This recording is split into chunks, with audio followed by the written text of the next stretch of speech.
Damn, he got that chocolate. Now, welcome back to BRP Club 835 in the building.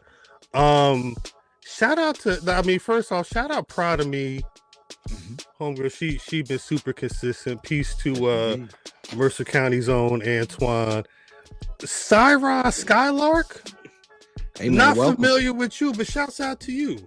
Welcome with the cool, you know what I mean? Yeah. Look, hold on. Go to the next. Go on to that next one. Yeah. You already know. Yeah. So the best and worst thing that can happen is doing BRP live with a Cowboys game that had just started, which featured a brother spitting on another brother 6 seconds into, and I'm sorry. Piece of the special. There's a lot going on. Shout out Tonio. You ever seen Buddy to be online? Peace to Megs. He reacting to videos and he like, good. Oh, talk about ASÉ though. Talk about being hyped for ASÉ. I had to load the asset. We'll talk about a show. We're gonna be talking about ASÉ in a couple few minutes. If you saw the tweet, we got a couple of special guests who are prompt and early. Well, all right, Vin. All right, look at what you looking at in the chat. All right, Vin. Yeah, I don't think it was in the end zone, Vin. It was. It looked like they was in the middle of the field. It looked like this. Shout out to Vin. Peace to Sim. Shouts out to the Bulls in the China shop. Uptown Bron. It's a good name. I don't know. I like it. I don't know. Hey, everybody in the chat. Peace to everybody being in the chat this evening. I don't want to take up too much time. A duo who better be in the year in awards all over for commentary duo of the year. Well, actually, that's a goddamn fact. I've been saying it too. I'll be saying it to them first though. I say it. Well, this is the thing, right? So, as people who've been watching ASÉ since ASÉ won, ASÉ 11 is this Saturday at the Slingshot Social Club down in North Carolina. We'll talk about that in a sec. Watching the progression of the ASÉ product, which is already started out dope. Peace to Chris Lea. Mm-hmm.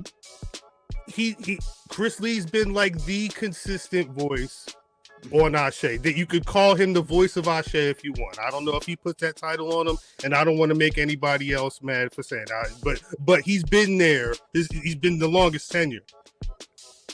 There was something about the combination of Swole and Chris Lea. I don't know what it is, because obviously when it's time for the Graps talk, it's time for the story talk, they're on point. The two of them, maybe like me and Fam, they like to get into them shenanigans, and when it's time to shenan, they gonna shenan again. And I think I appreciate that the most from them on the commentary. I'm gonna stop talking about them like they not here though. Again, to talk ASÉ 11 this Saturday down in North Carolina, we have the one and only Big Swole and Chris Lea. Matter of fact, where is my let me get my applause button. I'm still new to look at that. Appreciate y'all. Welcome to the show, y'all. I thank y'all for being. How are Swole, Chris? How y'all doing?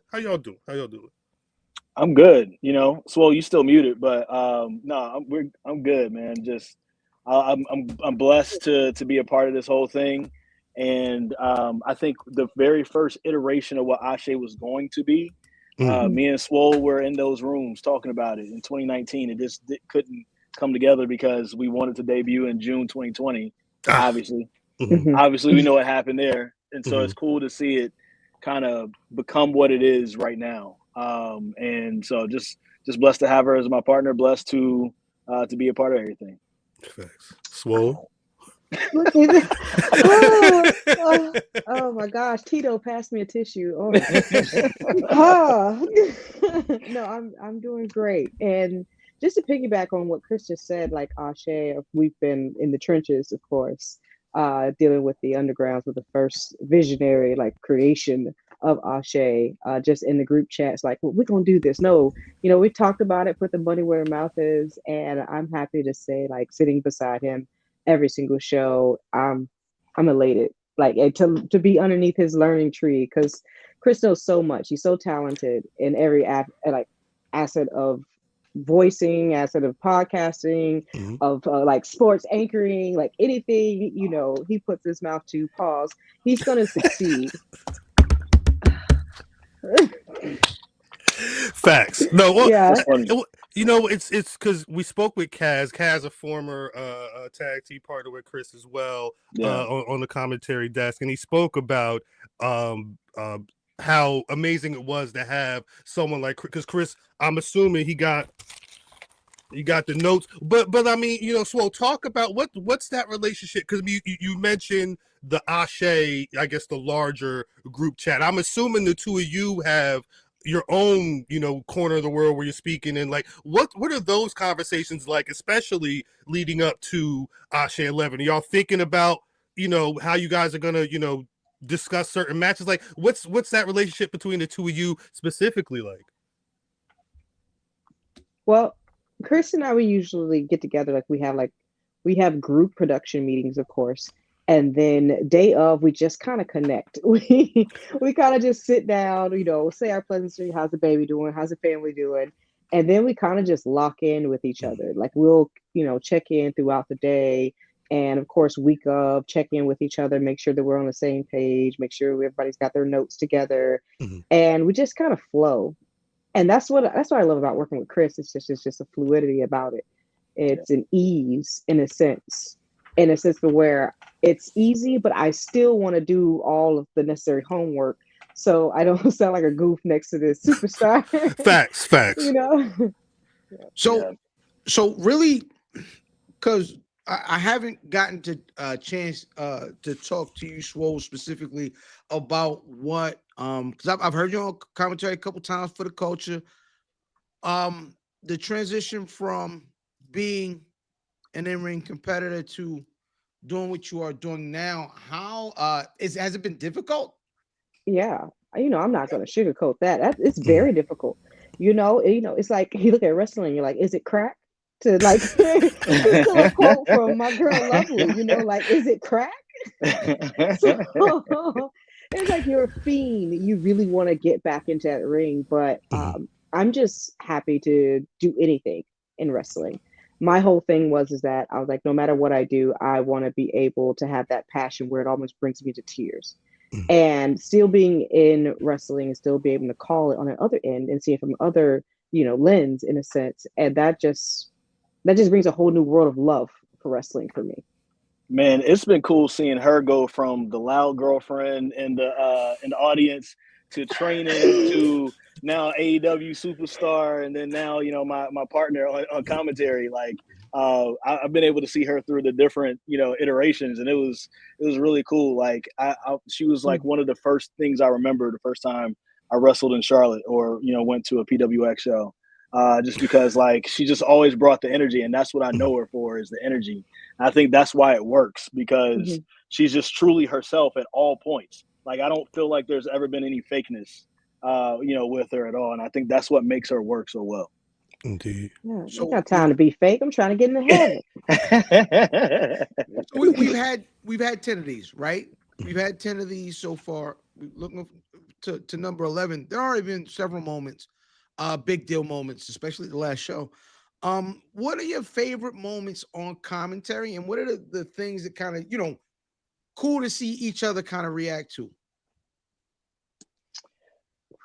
I think the one, it's funny, like after I do these, a lot of times I forget what happened afterwards. I have to go back and remind myself of kind of what happened, because it's like, there's so much going on in the moment. I'm worried about if things are on time. I'm worried if people are hitting their spots on time, if you got the right, camera angles, things like, there's a million things happening in my mind as it's all going on. But most recently, when I think it was Faye Jackson, was 2 shows ago, when Faye started twerking on Swole over there. That was one of my favorite moments. Just because it was man, I gotta I didn't even remember what I did. I just had people send me videos of me. This is what I was talking about when I was talking about shenanigans. This is what I was talking about. What? And them shenanigans gonna shenan again Yes. and again. Exactly. Always. Again. Listen, every time I've listened on commentary and goddamn face show up. Mm-hmm. Exactly. It's an alter. That's not Chris no more. That's Nasty Lee. Nasty Lee. Hey, listen, fam. I'm gonna put you on to something. Back in the day, I used to be a nightclub manager back in the day. Whenever I was on tequila, that was my drink. They called me Jerome. Chris didn't exist after that. I was Jerome. Said Jerome in the house. Not Jerome. Hey, watch your mouth. What you doing over there in that trap? Oh man, not Jerome's in the house. Yes, that is on the list of names in the episode. Oh man, well, fan mentioned there being 10 of those. Well, actually, Swole, was there a moment that you had on commentary? That's really stuck out. It's really just the moments where he'll say something or I'll say something, and we'll pause and look at each other. And then remember that we're actually on commentary. Those moments when you have dead silence we're 9 times out of 10 we're looking at each other like, please. Y'all a little too locked in those moments. A little too locked, because he knows, like, as soon as the Christopher comes out, like that's. We gotta cut it. We gotta rein this back in. That's what I'm supposed to do. I don't know if it works that well all the time, but fan mentioned there being 10 of those, and now we're on to this 11th. And I mean, we were speaking a little bit before we hit record on this to go live. I don't want to sound like I'm saying too much, but like, this one feels different. I mean, I don't know if it's just. I mean, it started out with a fatal 4-way for the ASÉ Women's Championship. There was, a change to that added. I mean, arguably, it added an extra element. You've got a whole match that's going to be determining, which combatant is going to be actually in the fatal 4-way, in the main event. But even the rest of the card, it just feels like one of those tailor-made, ASÉ bangers. How are y'all feeling specifically about this card? Dare I say, compared to some of the other ones, but in general? This feels like ASÉ, the mature version right now, because we've already have established characters that you guys have known and love, established storylines, and after, Saturday night, we're going to have a men's champion and a women's champion. And also the Pan-African World Diaspora Champion is, there a lot. And there's something else you guys are going to be finding out on the show as well about another big piece of the future of ASÉ Wrestling. So it just feels like everything is just there's meat, there's something to fall back on. And I think one of the best things about wrestling is there's always that nostalgia play. And so now that we're almost 2 years in, we can now go back and like make a reference to something that happened before. And if and it makes it, that much more special. So that's what it feels like to me. What about you, Swole? Honestly, this is my favorite card to date. It really is. Like you said, the cobwebs have been dusted out. The pieces are all fitting together. Now we're really just putting the glue on it so we can put it up, in a picture frame and put it on the wall and like, look what we did. Facts. The excellence is definitely flowing heavy. Now I feel like we've gotten into the groove of things at ASÉ, and I'm just excited to see where everything goes from here on out, especially leading up to the 2-year anniversary show. Yeah, but damn, I just saw the date recently, that is, because it was 2023 when things started going down. So damn. What is there? I mean, again, I don't want to influence, because I know we've been ever since that ASÉ Women's tournament started, and then we got to that 4-way announcement. We've all in our BRP chat, we've been hyped. Is there a particular match on this card you are looking forward to? Is it not the main event? Talk to us, Swole. I'm looking forward to the women. Mm-hmm. I honestly, I can't wait to see who exactly is going to be the first woman to hold this prestigious title. I'm looking forward to whoever gets to hold it. and have those matches afterwards and tell her story. And I'm excited. Like it's been a while since I've been like organically excited Mm-hmm. for wrestling. And then ASÉ makes me feel so excited. Yeah, and which is crazy because I don't speak for myself, but watch so much pro wrestling. You know, I guess it may just be the habit and the routine, but yeah, I think that feels like a big part of it. I'm hype for the result of this match and what that means for the future. Chris, what about you? It's definitely the women's match, but just to say something different to pump up some other guys. I'm looking forward to Yaya versus LeBron Kozone, man. Those two guys have really been at work the last couple of years, and I think they're starting to get their just due. They're at the beginning part of that, and you can see their ascension. I remember when Yaya first started training, and of course, Swole was in the building for that one, and I remember I tagged with Kozone back in the day, back when I was wrestling for a little bit, and we'd go places together, and he would train with us at CWF on Sundays and things like that. And to see where he started, and he took a chance on himself and said, you know what, I know a little bit, but I'm gonna take the little bit that I know and pass it on to people. And people laughed at him. And now later on, he's got Griff Garrison in AEW, he's got Javon Evans in WWE, he's got Jackson Drake in WWE, and there's more to come. As well, and wouldn't be surprised if he's signed at some point soon, and just with the work he's been putting in. And so it's been cool just to see the ascension of those guys, and that match you guys will find out on Saturday also will have some big stakes on it, because it can help determine part of the future of ASÉ as well. Oh, see, y'all need to tap in. I mean, this is not sponsored, but I mean, it's cool. Fam, I'm sorry. One second. Get your tickets now. Get ASÉWrestling.com. If you can't make it, if for some reason you can't make the North Carolina, go to make sure you subscribe to the ASÉ YouTube. That's all I'm gonna say. What you saying? Yeah, this is the last one they giving away on YouTube, by the way, from what I understand. You see, yeah. Now we've heard about you talking about the spot where y'all training. What is North Atlantic representative myself? How you feel about being from the Mid-Atlantic and specifically the history of like Carolina pro wrestling, North Carolina specifically? And how does that kind of play into what y'all love is for wrestling? I believe that wrestling, when I think of professional wrestling, I think of Mid-Atlantic. That's the history, that's the heritage, that's where the superstars come out of.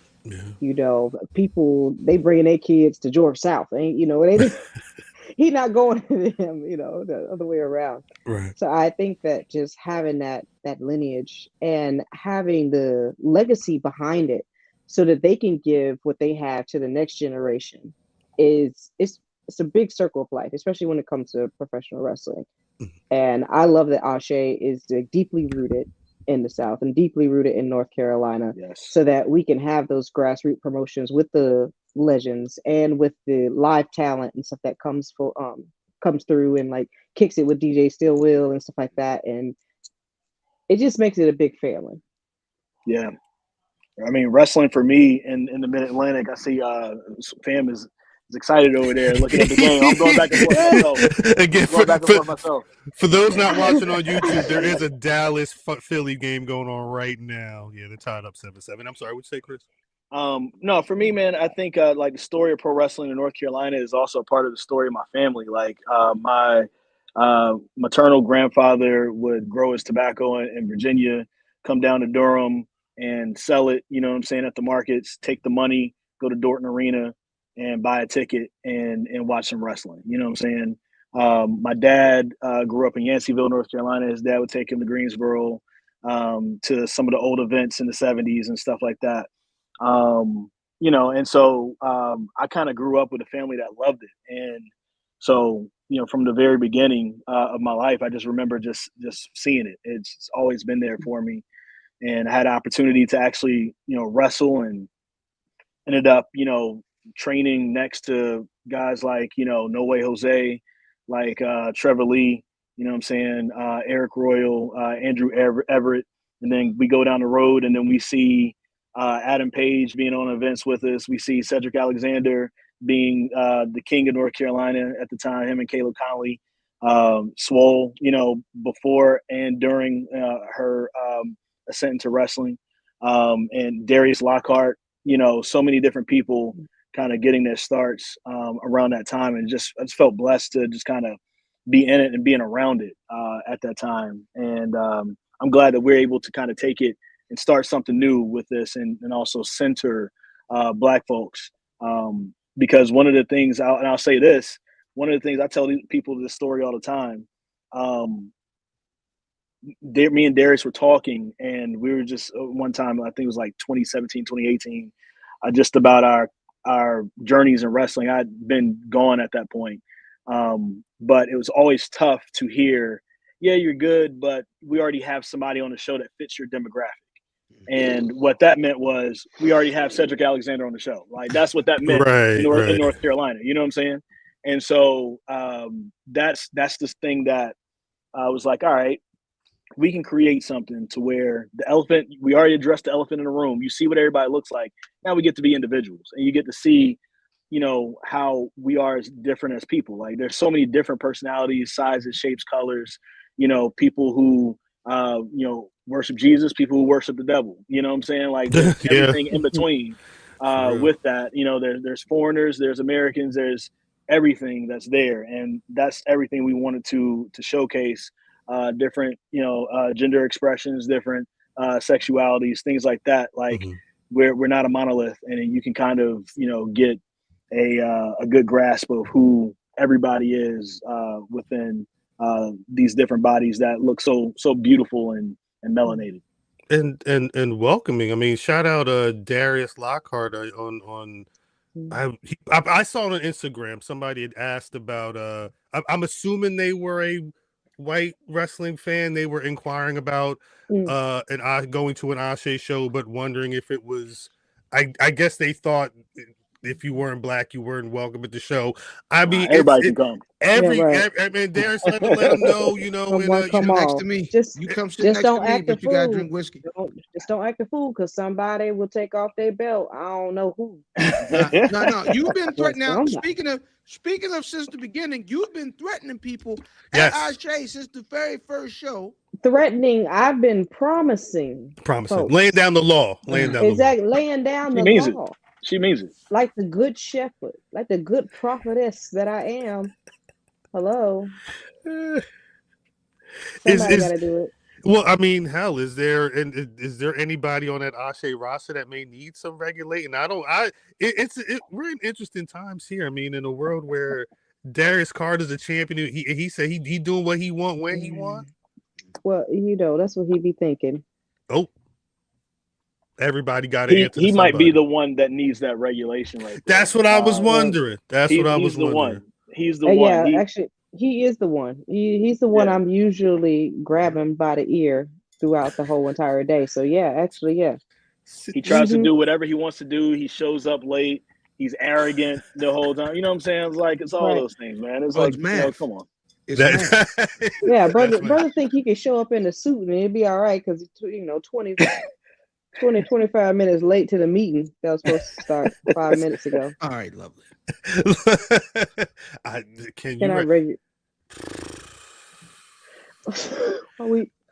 don't know. I don't know. I don't know if that can happen. I know one thing. Math is around that Khan Isaiah Bronner match. That's going to be a problem. That's going to talk about a super problem, right? Because I love Khan. I've been waiting for this.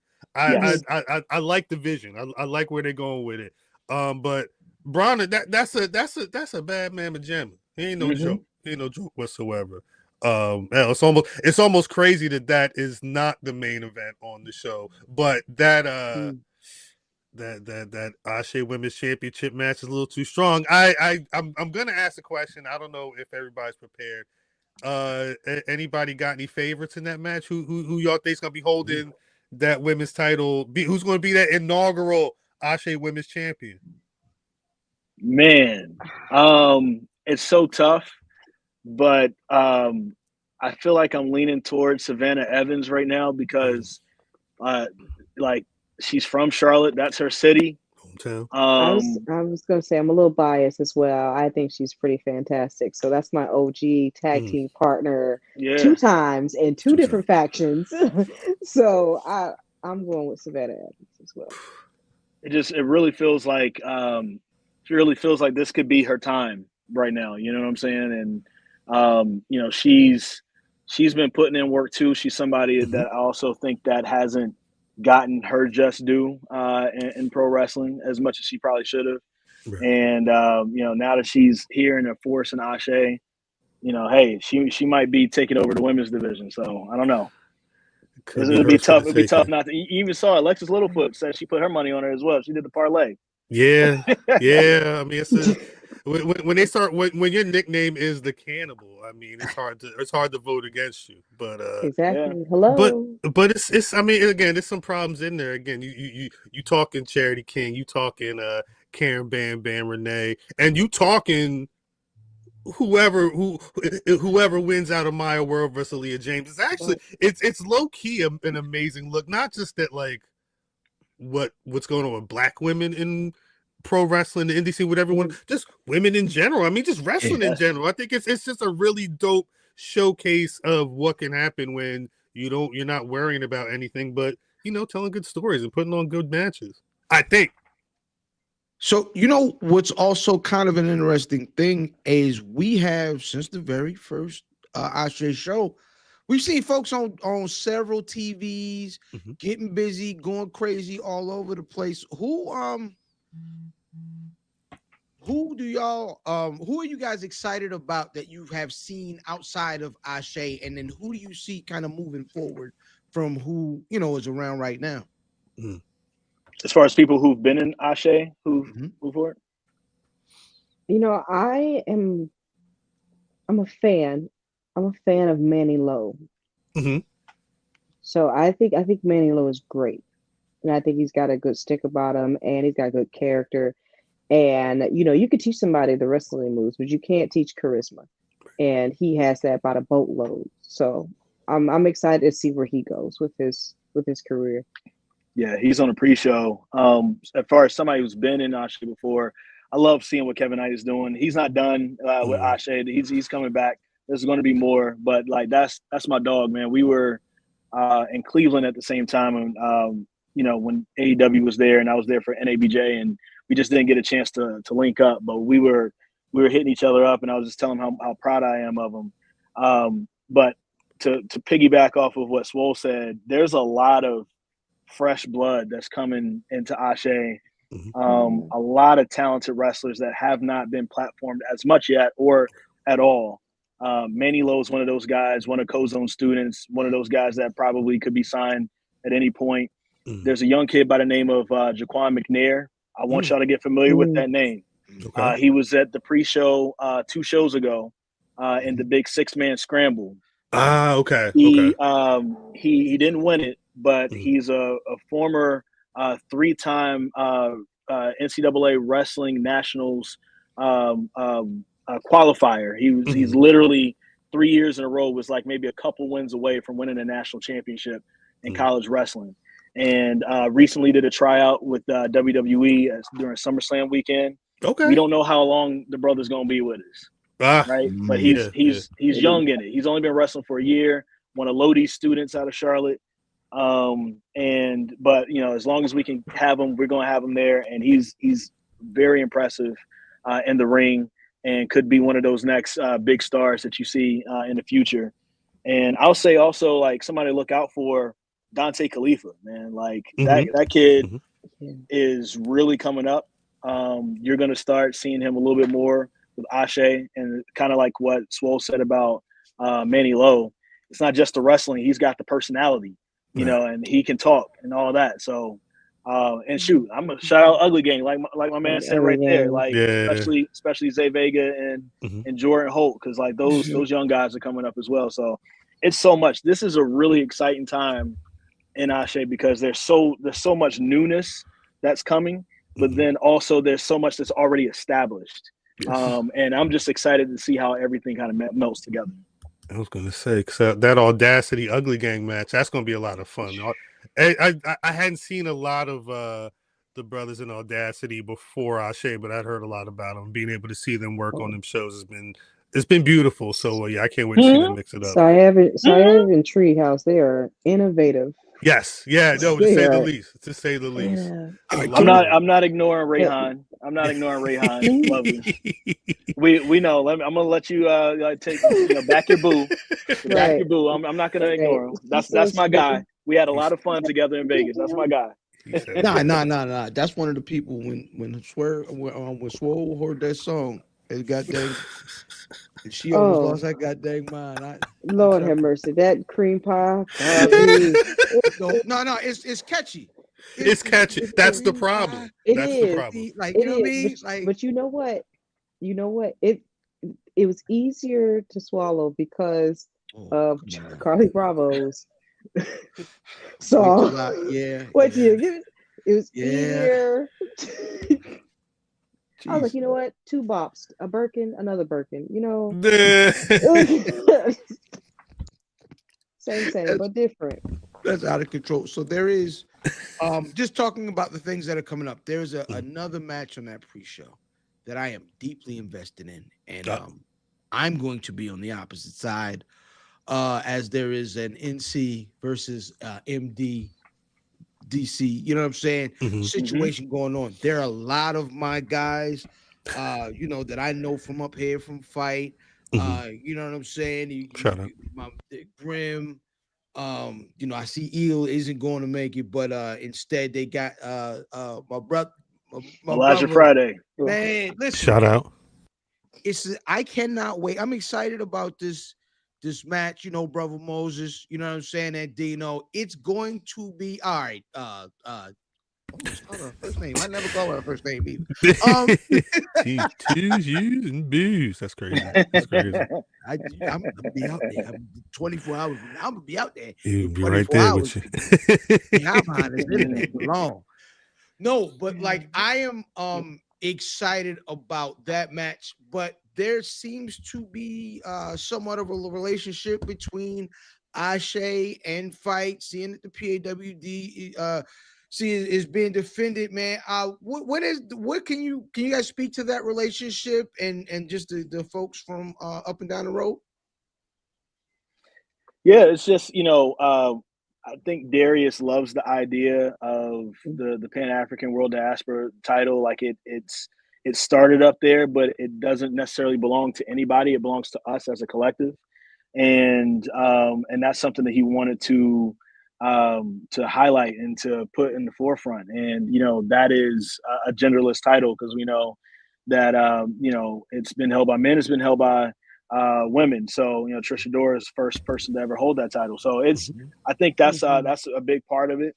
And also it's just, just showing love, man. Like, we're based in Charlotte, but it's always cool to expose the local crowd to folks that they may not get a chance to see on a regular basis. And I think that's also one of the cool things. And I'm glad that it's happening on a pre-show because now that I think we've got our groove with this venue that we're at, Slingshot, we're going to get back to the musical performances. So like that first 2 hours from 4 to 6 is really just vibes. You're going to see some wrestling.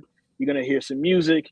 You're going to, be able to dance. Like you can twerk on somebody, you have somebody twerk on you, watch somebody get body slammed over there. Hear my man, Steel Wheel on the ones and twos. Okay. You know what I'm saying? Like it's going to be a nice little vibe before the actual show starts. And I think that's a great way to kind of ease in some new people. And I'm excited to see the folks from DC up there. You mentioned the venue. I mean, is y'all going to continue being at Slingshot? Is that going to be a partnership? Because y'all been in a number of spots, over the last couple years at this point.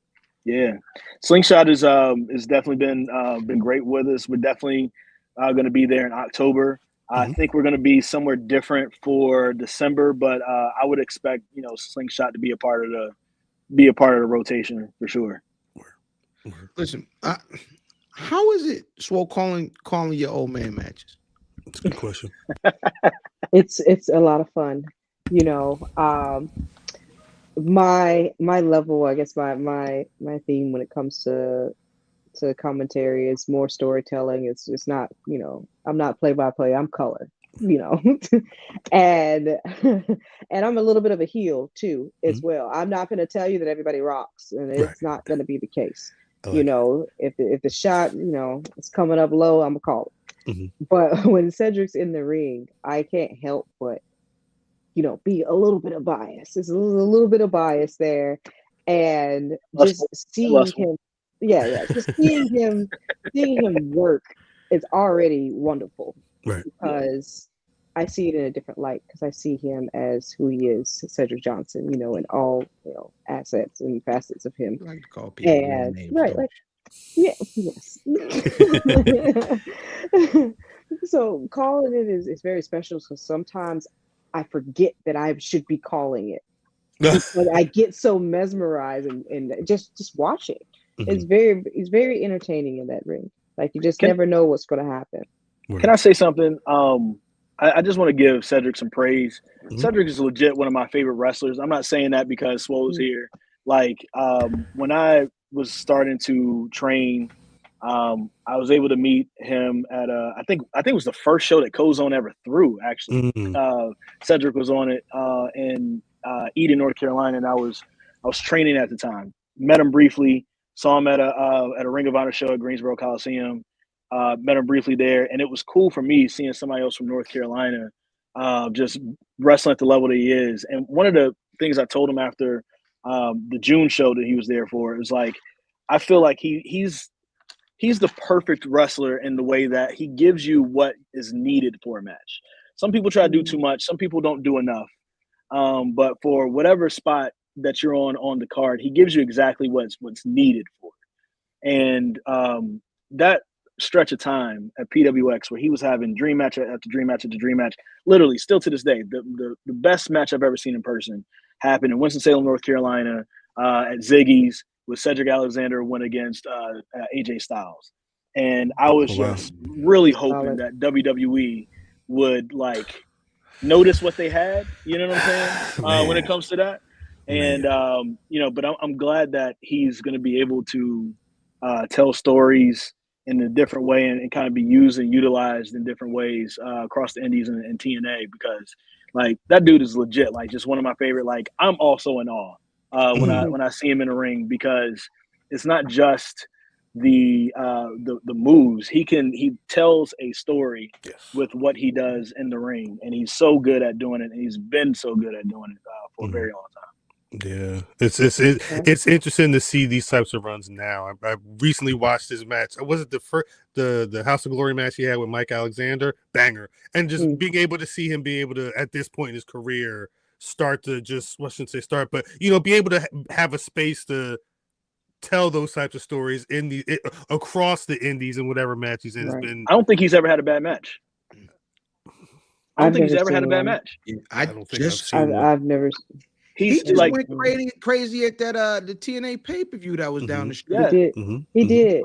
People don't, when you talk about some of the best workers in the ring, like, a lot of times just in general, you don't bring up a lot of black men, but like, or women, but like you're gonna have to start putting Cedric Alexander in those, like, especially in this era right now. Yes, like, I literally put him up against everybody. He just needs the right opportunity to show it on the right stage.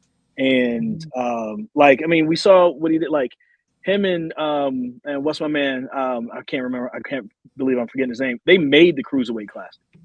Oh yeah. You know what I'm saying? Not Mustafa, the my man from Japan. I can't. Kota Ibushi. Kota. They made that match. They made that, man. You know what I'm saying? You know, it was just like, that was the match that really got me invested for the entire tournament, man. And that match had everybody geeking. Yeah. I remember being at Raw for my spot with Nia, and the next day Tripp stopped me. He was just like, were you there for the match? And I was just like,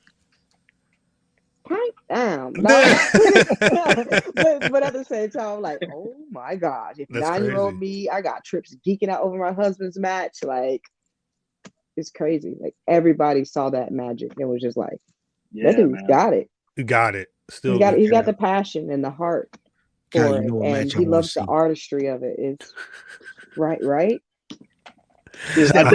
think that's it. You said it. He's the artist. You know what I'm saying? He's the artist. Sometimes when the artist isn't appreciated when they're around, and we need to stop and sit and watch and appreciate this brother. Right. You know what I'm saying? That's why I'm glad. It felt similar to watching when Shelton finally started doing his indie dates as well. They've been able to really tour around and get their shit in without having to worry about that stuff. It sucks that that's the situation, but it's beautiful that people are still able to go out there and work at a high level. Gosh, speaking of working at a high level, I think we gotta get this show on the road, and we know that we got to get y'all back to y'all group chats and making sure y'all ready for this Saturday night. Slingshot, North Carolina, ASÉ 11. Where are the damn?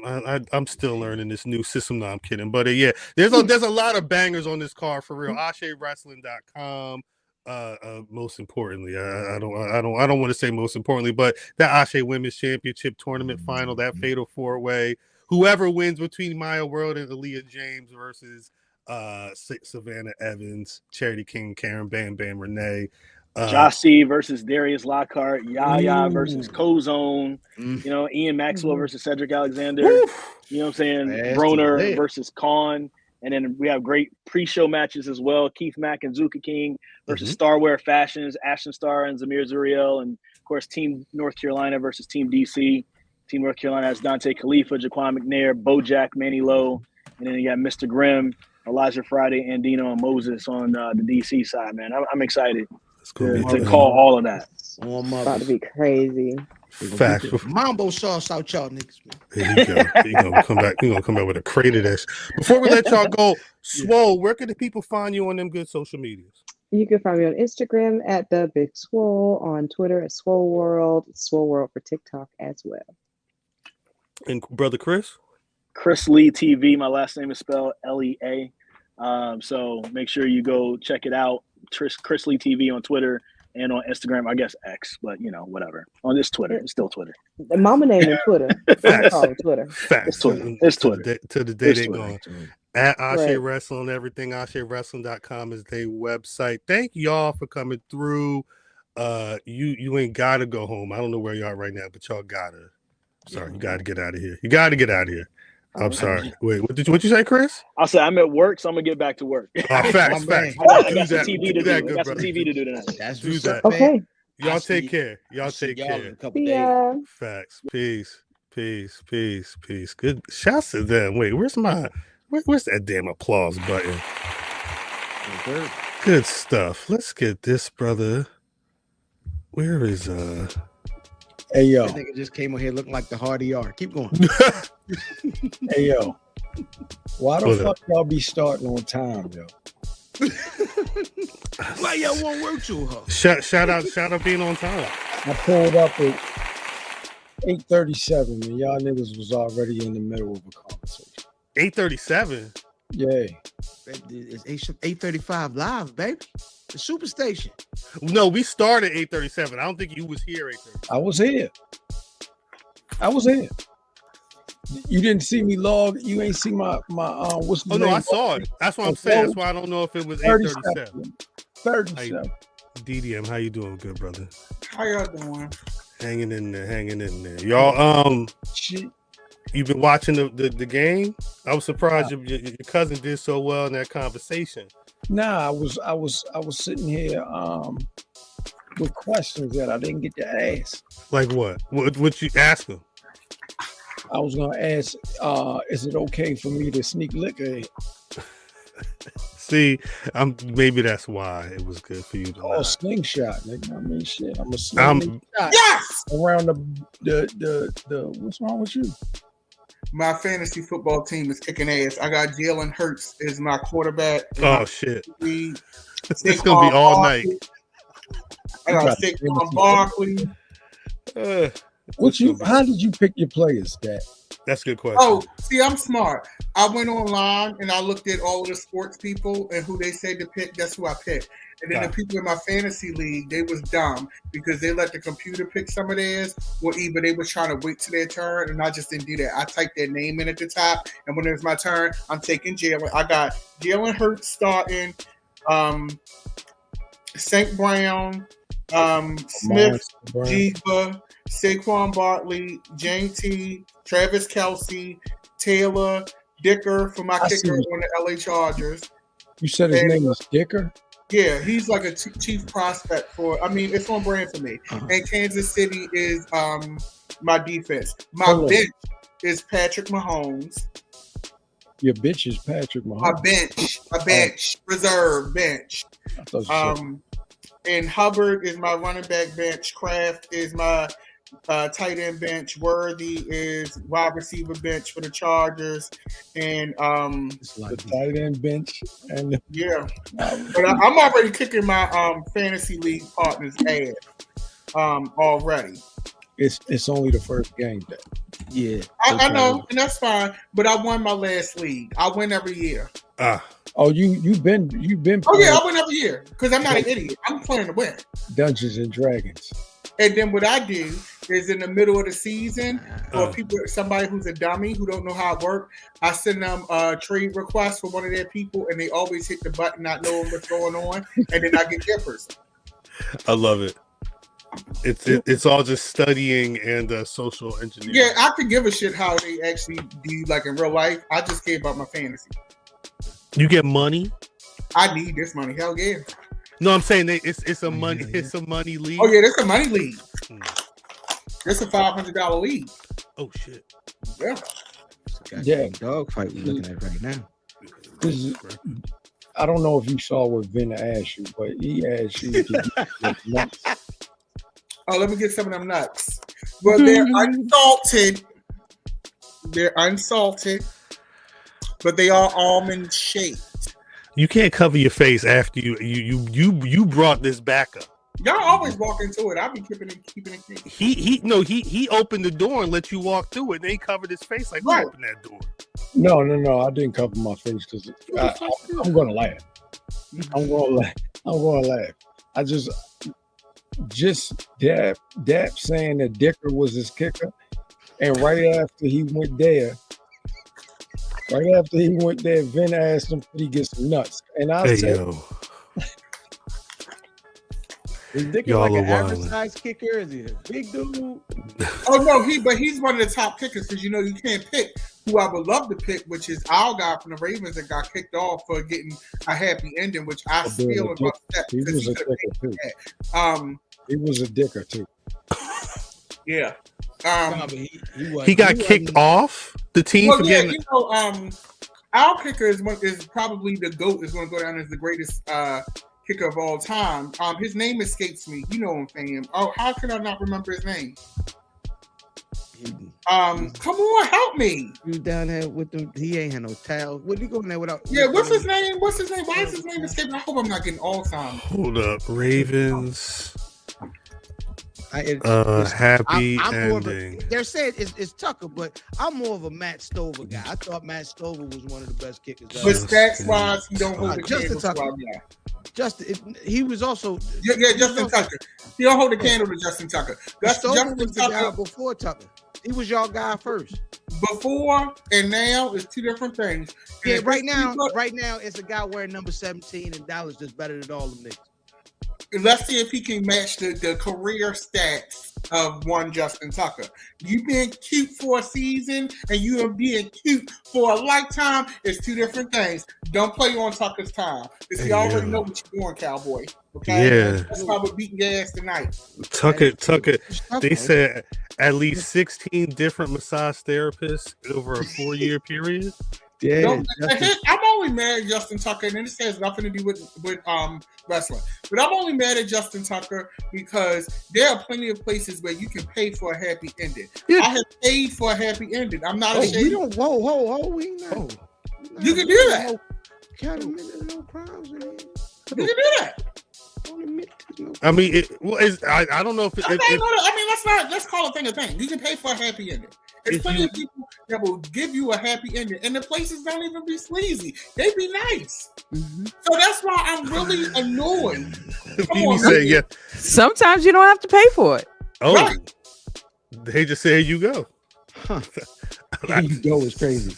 Here you go happy ending is crazy. You know, I'm just mad. He went to these high end places where them women ain't doing that. They ain't doing why you could have went and paid good money or a decent amount, and they'd have took care of you. But wait, that's what. So 16 different times he just said, "Hey, you going?" Yeah. You know, once the allegations come out, and then people are creatures of habit. Now, I will say this: as a person who gets massage therapy, and it's not always a happy ending. I have neuropathy, so I have to get massages. Right. My nerves. Right. Oh, that's what they call it. Yeah, neuropathy. Wait. So the therapy requires a happy ending? No, that's what I'm saying. I go to two different ones. Like I have my regular like real massage therapist. There's nothing crazy going on, and then you have your happy endings. Where they're not really good. They're not really like massage. But you know, they giving you a more sensual moment. You know, but the real massage therapist for my neuropathy, he ain't playing that shit. It's giving very much of. Get out my face. Yeah, you got a sensuality script. Like, hey, that's crazy. They said you gotta rub me down. That's my doctor's order. Let me lick you up and down. Yeah, because they pull the oils out and they be all like, you know, ooh. But Hey, baby. it's two different ones. But I will say this: when you get massages, especially I can't speak for everybody, but as a man, when they go into certain areas, you do get aroused. So I don't know if Justin Tucker was just getting aroused when they would do, because you know certain men, you know, you go in certain areas, they get sensitive. I think it was a comedian talking about that, about how he got a massage. He was getting a couples massage. I forget his name, but he got aroused by accident. He wasn't trying to do it. He was like, "Oh, I'm sorry." You know what I'm saying? Shout out G-Dad. I'm going to the wrong. Oh God. God dang. Justin Tucker said, "Hey, what, can I get a number 7? That's the Jamaican special where I get like a chicken." That's nuts. On that note, we should probably get us out of here, Cal. Yeah, we should probably get this damn show on the road. Where's my day? I can't find this intro to save my life. I promise you. It's not even a bit at this point. It's like, where did it actually go? Here we are.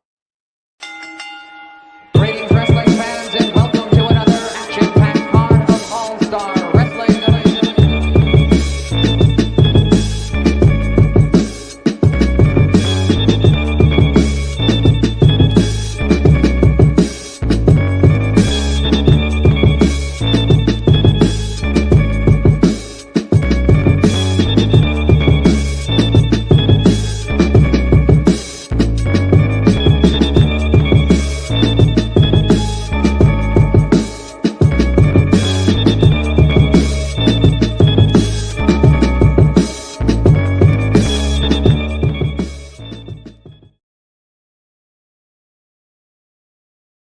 I still can't believe that nigga spit on him at the beginning of the game. Welcome back to the Black Rasslin Podcast.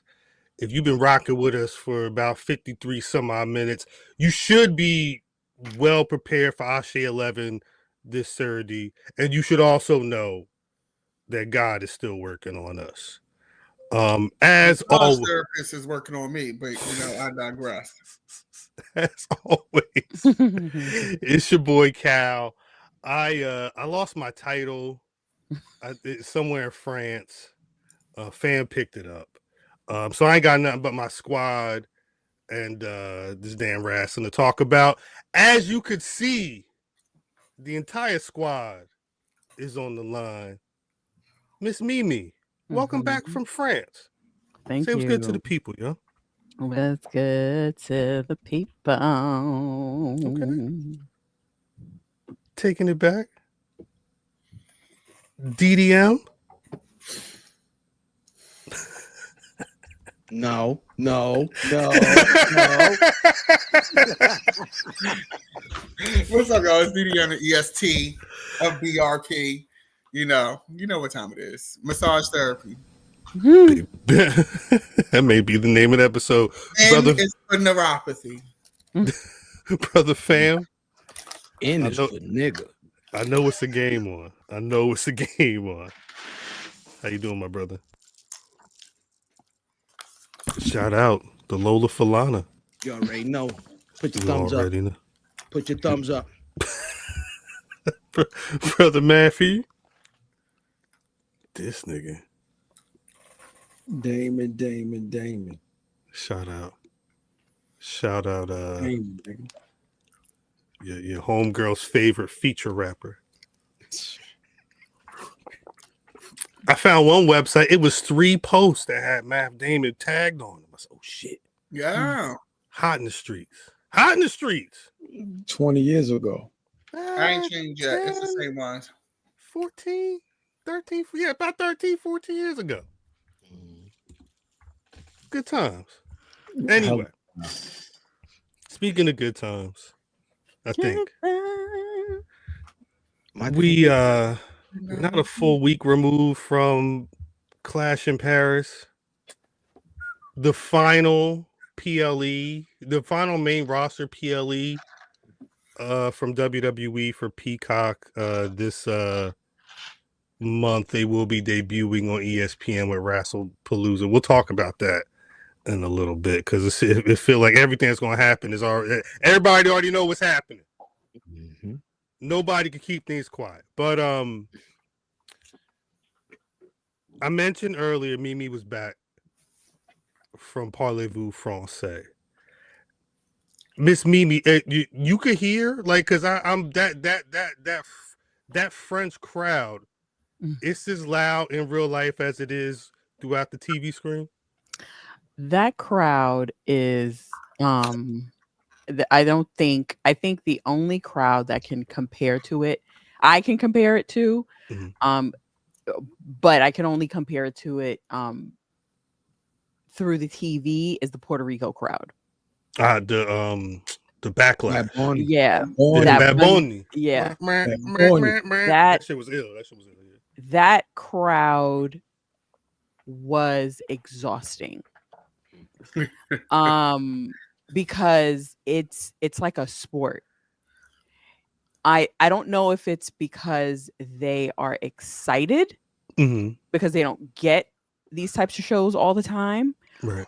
And they love the product so much that when they do get it, like they go full throttle. They don't get to see they clearly don't get to see their superstars as much.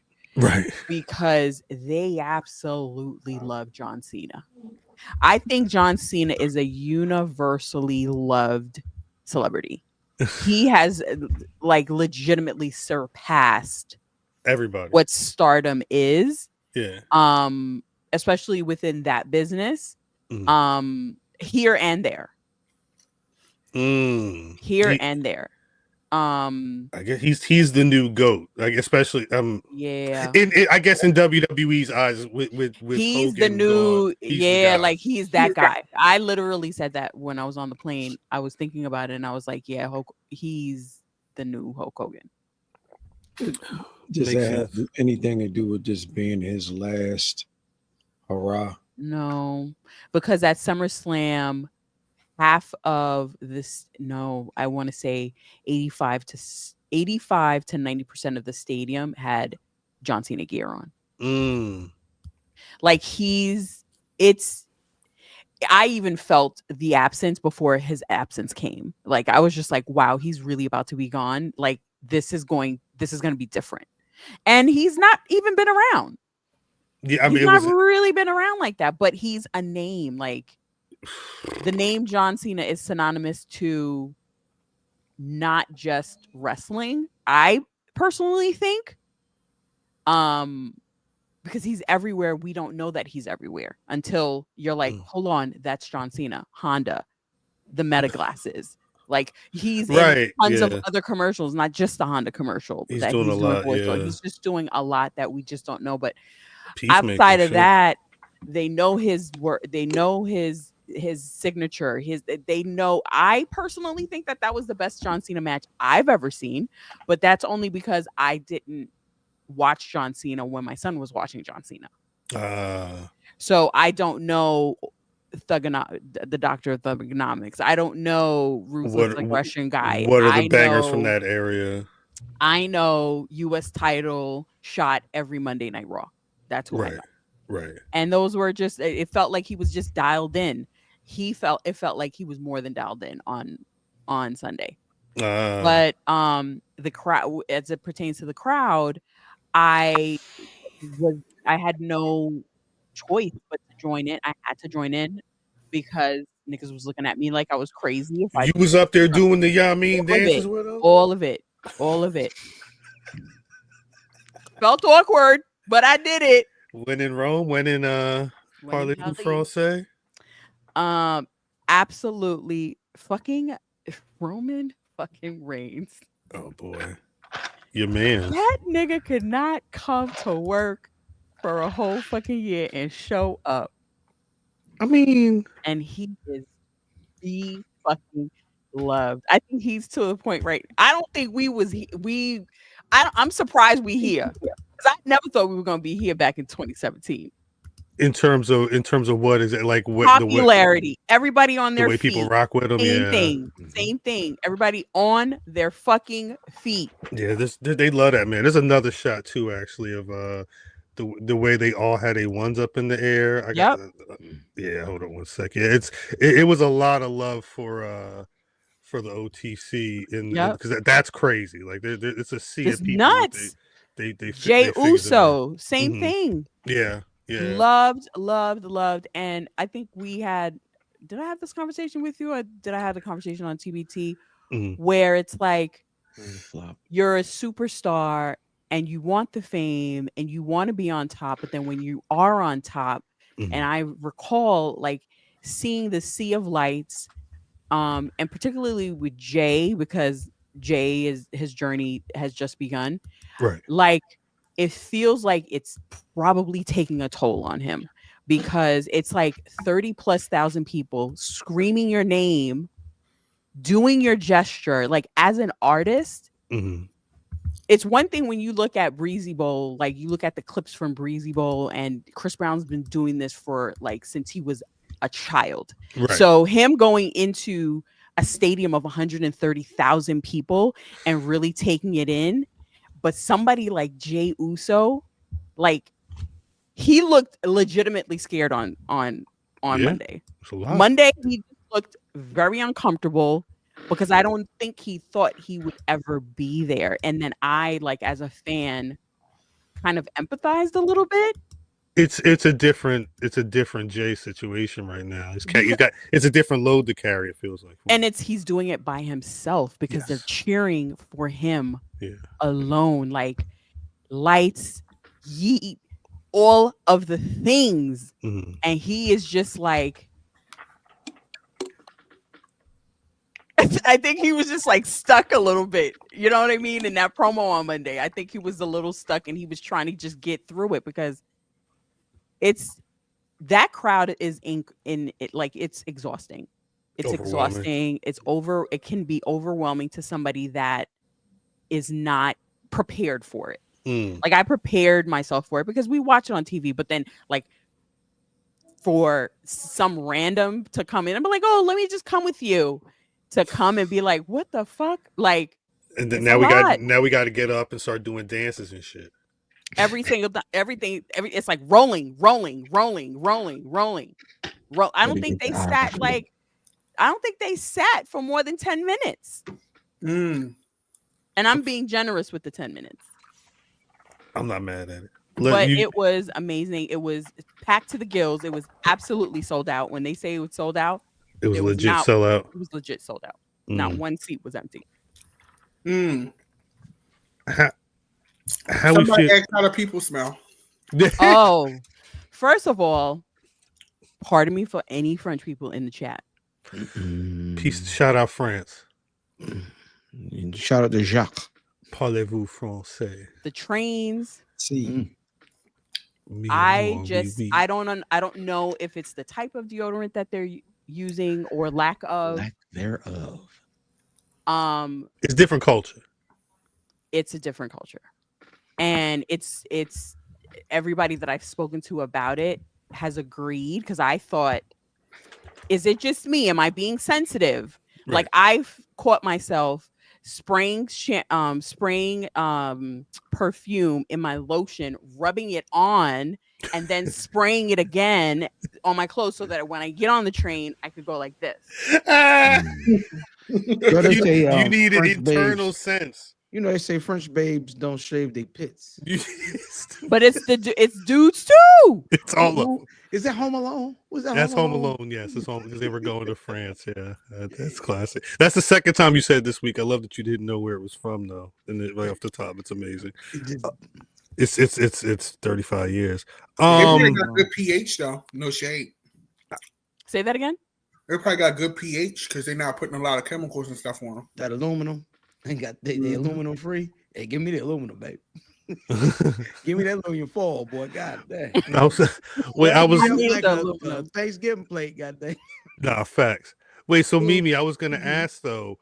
I know you've said that you rock with France regardless, but I mean, in general, would you go to another international PLE? So I was talking about this with Justin. I think I'm done with PLEs, period.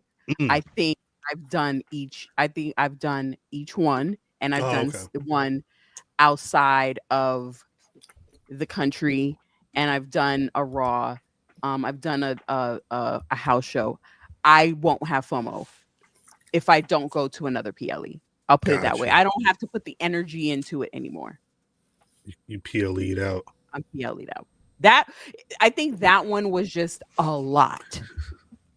That pay-per-view. Well, I guess that a crowd experience in particular. It's because I watched it on the plane, and it wasn't a terrible PLE, right. But for that, when you're in it, you don't know. It didn't hit the way they was hyping it. Yeah, they was hyping it. You thought you was in some shit. It wasn't bad. It wasn't bad. It wasn't. But bad. It was only 2 really good matches. Yeah. It was giving boo. DDM said wrap it up early. Right. Yeah, it was 11 o'clock, and that's another thing. That was the first time. And granted, I was in a different coast. Mm-hmm. It was the first time I felt like I was watching a PLE, and I looked at the clock, and it was 11 o'clock, and we weren't close to being done. And I was like, wait, what? It's 11 o'clock. We don't even do this at home anymore. We don't do this at home no more. We in bed by 10:30 at the latest. I wound up leaving. So you saw how much of the ending? I wanted to just experience the intros. So you and then I left and watched it after. So you didn't see Becky Lynch pull a solo Syko not live. No, I didn't see that live. I just wanted to do that. I wanted to experience Jay. I wanted to see the hype behind this LA Knight situation. And I'm gonna tell you right now, oh boy, that man came out. The music hit. They went up for like 2 seconds. He came out, and it just died out. And it's a wrap. It was a wrap. They love CM Punk. I'm not even going to say it. They love CM Punk. Did they boo they booed when this happened? I wasn't there. I don't remember what they did on the pay-per-view. They booed. Mm-hmm. They booed. They loved Becky Lynch. Mm-hmm. They loved her during the match? During her match, yeah. There's that shot of her she was getting her head slammed into the table by Nikki Bella, and it was so much space. It was a bad look. That was a stinker. Oh, that was a bad look. Oh, that was. It was worse than what I thought it was going to be, and I thought it was going to be bad. It was bad. People were not tapped in at all.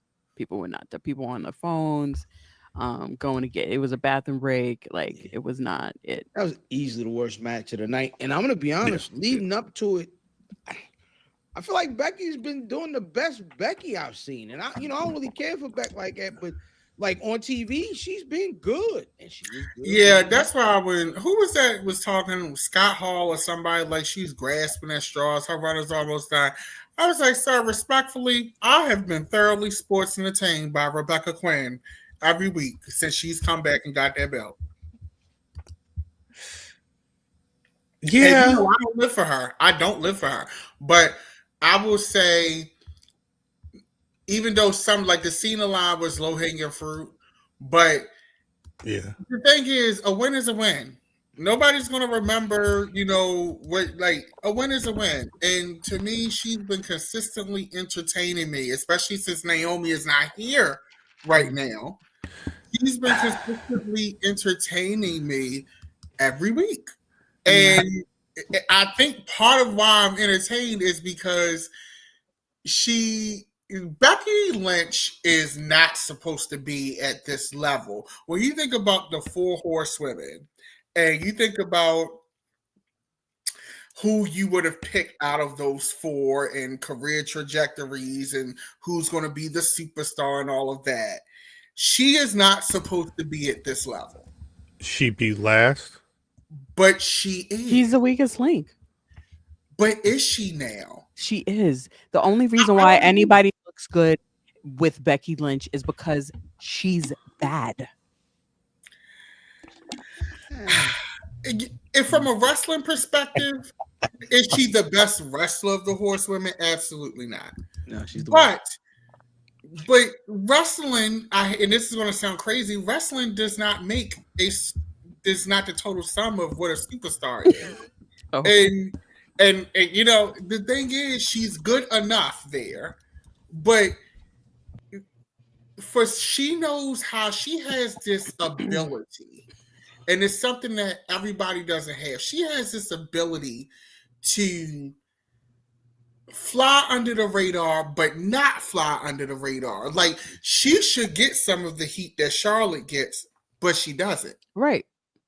And that's because she has a way, even though she's never really the underdog now, but making it seem like she's not an alpha dominant person, if that makes sense. Yes, you're right. And I think she used Charlotte to do that. Because Charlotte has the target on her back. So she's never going to get that. And then when she has a moment like now, where Charlotte's in the tag division, Bayley's trying to figure it out, Mercedes not there anymore, you have her in this space, and she's not at the big belt. She's in the mid-card belt. And quite frankly, this Intercontinental title on Becky Lynch feels more interesting than it did on Lyra Valkyria. Mm-hmm. I don't care. Like, it is interesting. That's because Lyra Valkyria couldn't talk. Like, Becky's at least talking these matches into existence. Mm-hmm. I don't know what like the thing with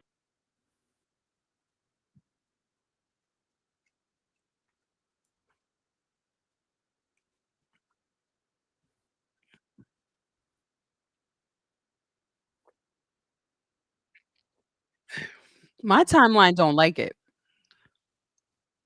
They don't like her being in the mix of everything. And I guess they need her to get AJ back.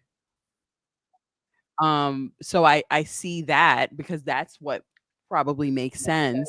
But yeah, I think it's a thing where Seth Rollins doesn't need anybody. It just looks weird when he's with people. In my opinion. He's been with people like a lot. Yeah. He's been with people a lot. Exactly. He just doesn't, when he's solo, it just hits better. But I don't understand the rationale of teaming him. And I get, even this past week when I saw Braun and Bronson together, they just look better as without him, and without it feels better.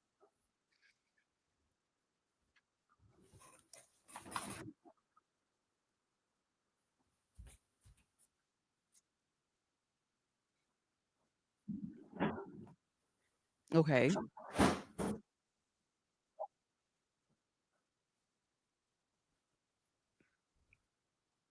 So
Mm.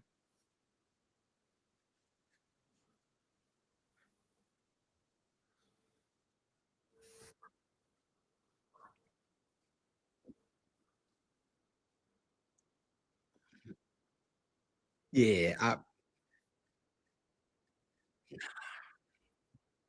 Mm. I feel like that's a one-off, but I think the one thing though that they get to do is create a ladder to Seth, right? Because you got to go see Bronson Reed first, and then you go see Rex Steiner, then you go see, you know what I'm saying? So it makes their booking look less see-through, right? It like, all right, let me climb through. It's like Mortal Kombat, right? Where you go to the bottom, you fight the first dude, and then you gotta make it to Goro and Shang Tsung. And I feel like they'll cover up stretching it out by having different niggas to wrestle.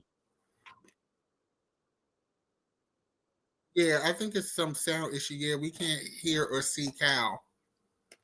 Oh, you gotta Today, go out and come back out. you can hear him today. Let's all go to the lobby. Let's all go to the Somebody lobby. said I put my Let's air. all Is it go to the stream? Is it lobby. stream y'all? Like, Let's all go to the lobby. can Smoke y'all hear weed the by rest the of us? dumpster track. Smoke weed by the dumpster track. Hey, What you say? can everybody else? Can y'all hear everybody else? I can. Yeah, I think. No, we could always hear us. Yeah, I can hear Cal. I know I could too. Yeah. Yeah, Cal's only one. Yeah, Cal gone. Okay. Cal gone took him away. Oh, okay. All right. Yeah, they So- can hear everybody else and shit. Cause what you were No, saying? but I like I get they just couldn't see it here, Kyle. I like I never thought I would be a Becky Lynch like advocate, Mm. but I'm enjoying them. The bitch is doing it for me. But God dang it, smacking. I so my bad, sorry. I think I understand why people are upset about her being involved in a match. But here's my thing. To your point about Seth not meeting people, I don't think Seth can make people, personally. I don't think that is his gift. I think that he is great in feuds with people who already have they're established, and it's gonna be great. But as far as a new star, I just don't think that Seth Rollins can make people. I just don't. You're right. It never works. And I think, I mean, I don't know if that's everybody's ministry. Right. Seth, Come on, that's not the real. That was interesting. Seth's thing isn't always that, like, but Seth is always like, I'll draw the eye, I'll give you a great match, and I can be a catalyst for something. Might not be making the next superstar, but a lot of guys ain't got that. I mean, there are guys like Dolph Ziggler who can make people in ring, but ain't never gonna be that dude as far as running, you know, for a good amount of time on top. So I mean, everybody's got a different thing. I like what Seth is doing now, though. I like him next to Paul. I like him focusing on like kind of what that mean streak. I like bad guy Seth. Bad guy Seth is way better than good guy Seth. in whatever he's been doing the last couple of years, which is going back and forth, at least they've picked a side with Seth at this point. Mm-hmm. That's another thing. Going back to I don't mean to switch gears, but going back to the crowd, it was clear heel and face crowd. Like it, especially with the Roman Bronson match, that was a classic heel face match, and the crowd responded accordingly. And that's I've not seen that in a long time. Like strongly, it was like very defined. Yeah, I think that makes the TV better, right? Because because the stories that they're trying to tell are going to come across if you boo the bad guys and cheer the good guys, because then you don't have any muddled feelings. And then a lot of those dudes, when they come in and they're expecting that cheer, and then they get stuck, and then they're like, it's better that it doesn't get like that. Mm-hmm.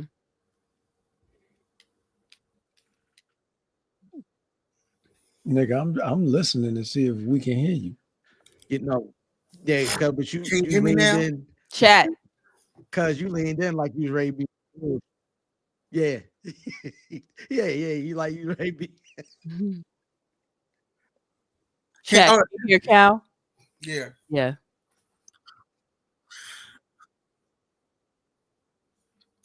Cal Green is black.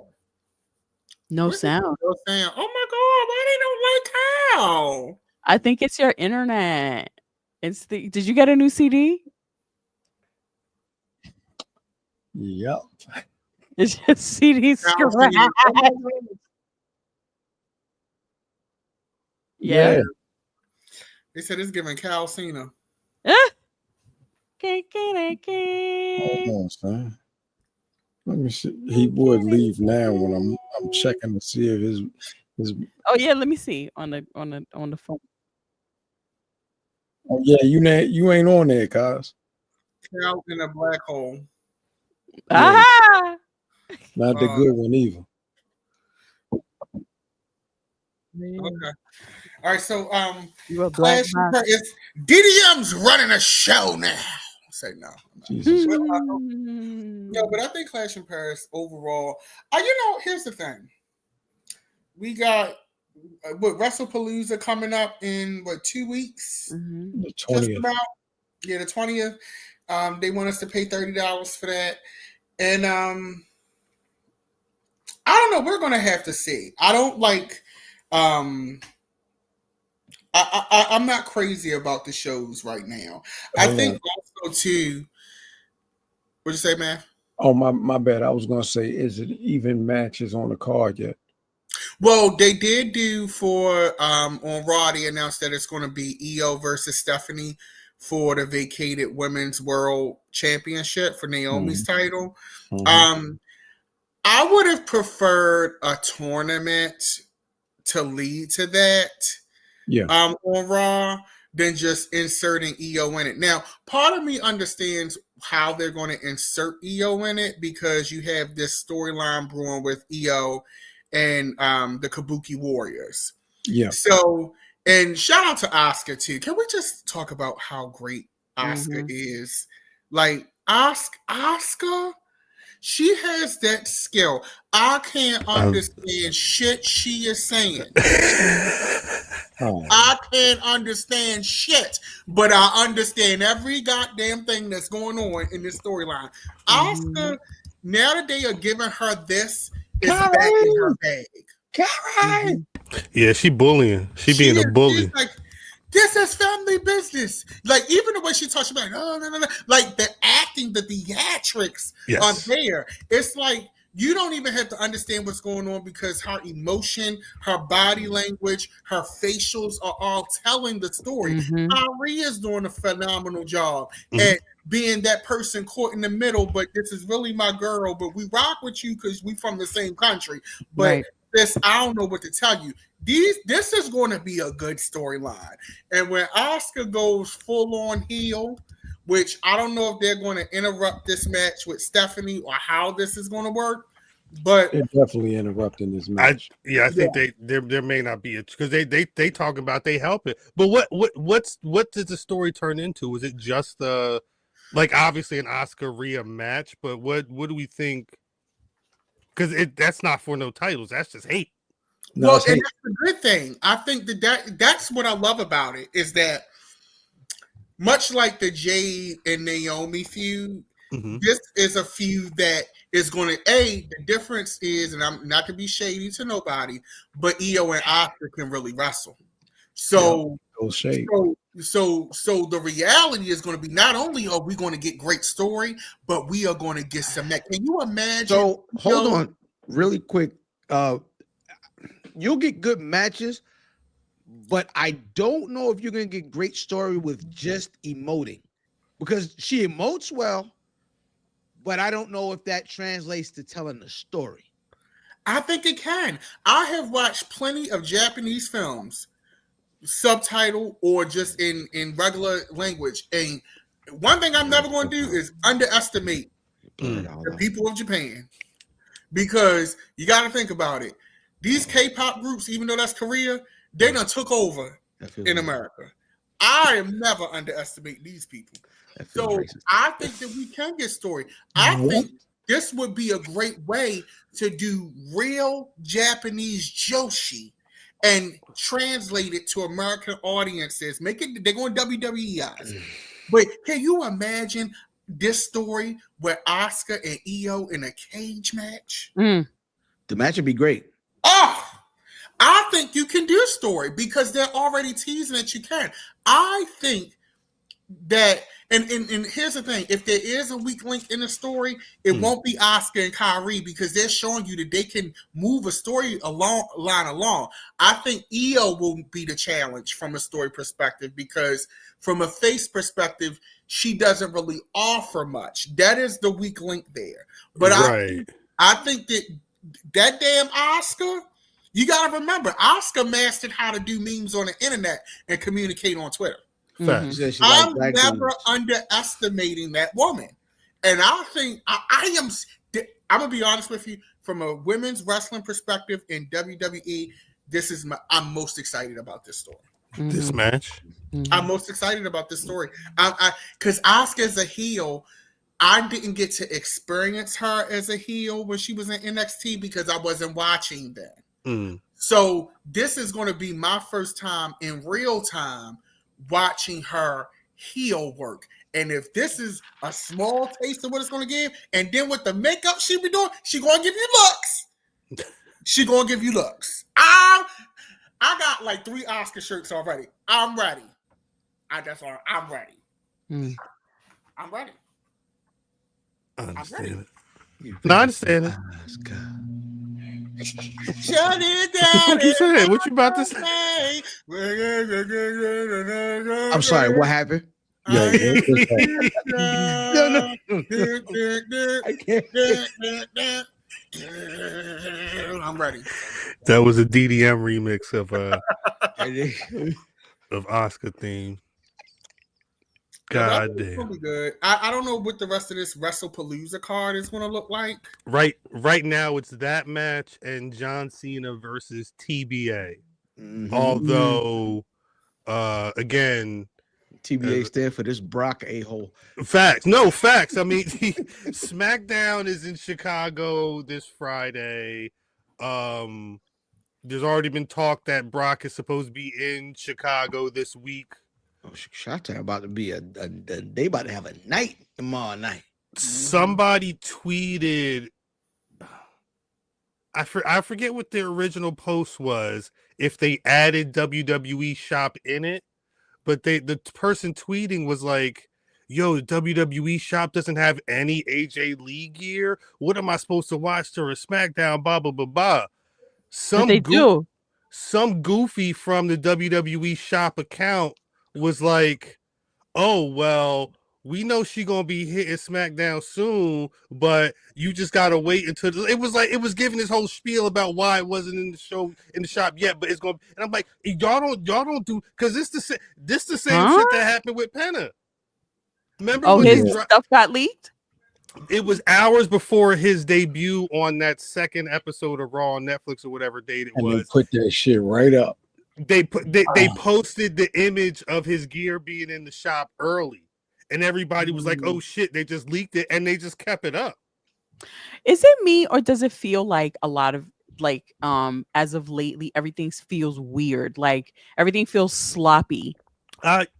Company getting bigger. There's more money coming in. I mean, Neil said they could be outsourcing. I don't know. It's a lot of non-wrestling people around. That's what I'm Well, thinking. all their stuff is all their merch is outsourced through Fanatics. So, yeah, they're licensed to sell it. You think So Fanatics may be running that WWE shop account? No, but they brought some of those people over there. So I'm just still kind of shocked that like stuff like this is happening. Even like with the camera work, some of the camera work feels like odd. Yeah. I've been reading the camera people for filth. Like it just doesn't feel buttoned up. Yeah, it's the camera people been trying it fiercely lately. With that, I'm on WWE shop because I wanted to see what's going on. Zelina Vega got side plates. I gagged a little bit, but they don't got enough for Naomi. Where's hers at? Jacob Fatu got side plates too. Jacob Fatu, yo, Jacob Fatu, LA the conversation we had about WrestlePalooza. Nobody's talking about AEW switching the time of their show that day because of this goofy counter programming stuff. Well, All Out. I think we spoke on it briefly last week that All Out is in Canada that 20th, the same day as WrestlePalooza. And that's where a lot of that counter programming conversation came from. They announced there was a note this week that AEW was going to be announcing something in regards to the pay-per-view business and all that stuff. And that came out that because every AEW pay-per-view offline, Mimi's like, I'm going to Max and I'm not seeing nothing for this AEW pay-per-view. It's because they've not had the pay-per-views available on HBO Max. But now they are. But it's similar to, but you got to pay for it. Like if you had ESPN Plus and you wanted to watch a UFC pay-per-view, you have to be subscribed to Max, and then you pay a reduced amount. I think it's $39.99 for the AEW pay-per-views. All Out's going to be the first one, and they made sure to note that All Out will be starting at 3 p.m. as opposed to whatever time in the afternoon or early or in the evening they were going to be doing. Because I'm assuming WrestlePalooza is going to be 6 o'clock, 7 o'clock, 8 o'clock, baby. So it's I mean, it's a lot of that goofiness going on, but at least now, maybe if you want to watch All Out, you just got to pay $40. If they're gonna do their normal length pay-per-view after I paid for early, I'm for early pay-per-views with them because you know what I mean. It makes perfect sense to me. They did say that because Forbidden Door, the pay-per-view that was in London a week or two ago, that they said they got a lot of positive feedback and success from having an afternoon pay-per-view. So they were actually okay with doing the 3 p.m. I guess. I didn't read the full news report that the press release is based on, but yeah, so that 20 is going to be another wrestling ass 30, but it's going to be All Out, which I'm not even sure All Out has a full card yet. Maybe they have more matches announced for that than WrestlePalooza, but I Special little nobody's in the chat doing a read like you think he's Stephanie McMahon. Oh shit! They got 3 matches booked for that show. It's Cope and Cage versus FTR, the Hurt Syndicate versus Ricochet and Gates of Agony. Shout out Bishop Khan, and shout out Ricochet. Shout out Hurt Syndicate and Mercedes Moné versus Rhea. Yeah, that looks dope for the TBS side. That'd be good. Riho be working over there. Shout out. That's the thing with them. They are going to give you the matches, so don't stay on all night. You know what I'm saying? You may have to be. I mean, I think you're going to get whatever the AEW storyline arc situations are, and then that night you're going to be getting the WWE spectacle again. Assuming that Cena is going to be facing Brock, assuming that AJ Lee is going to be teaming with CM Punk to take on Seth and Becky, and whatever else they're going to be cooking up for WrestlePalooza. And EO Stephanie Vaquer. But yeah, I imagine there's at least 2 or 3 other matches they got to add to make it a proper Triple H PLE. Randall Keith Orton would have RKO'd Rebecca Quinn. Oh, Jesus Christ, Vaughn. Randall. Jesus Christ, Vaughn. I'm not mad at AEW having their pay-per-views on Max. I think that's smart. Yeah. I just don't like paying. I'm not paying $40 for Wardlow. It's You said he I was understand. And y'all know behind the scenes, the only way I'm going to pay $40 for Wardlow is for y'all. For the jerk chicken. You said he had to be showing dick. Literally. Well, I ain't the broadcast, but pretty much.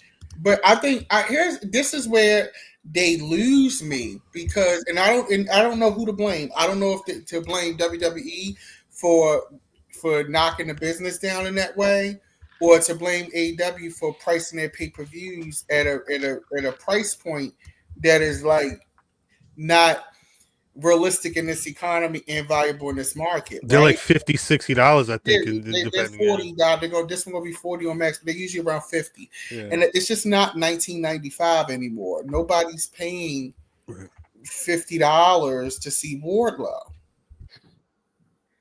The thing is, and I think AEW is recovering because I've been watching their programming for the last few weeks. I think that the thing is, people, at least the casual fan, would feel more comfortable paying that amount if the week show, like there was a period in AEW where the week show was must-see TV. Mm-hmm. And then when it came time to pay that $50, you like, yeah, I gotta see all, I gotta say it. You know, now it's like, I know you're gonna give me banger matches, but a lot of promotions give you banger match, like that's not enough. So it's not enough for WWE fans. This is where these two companies don't do the same thing. This is the match show. This is the wrestling show.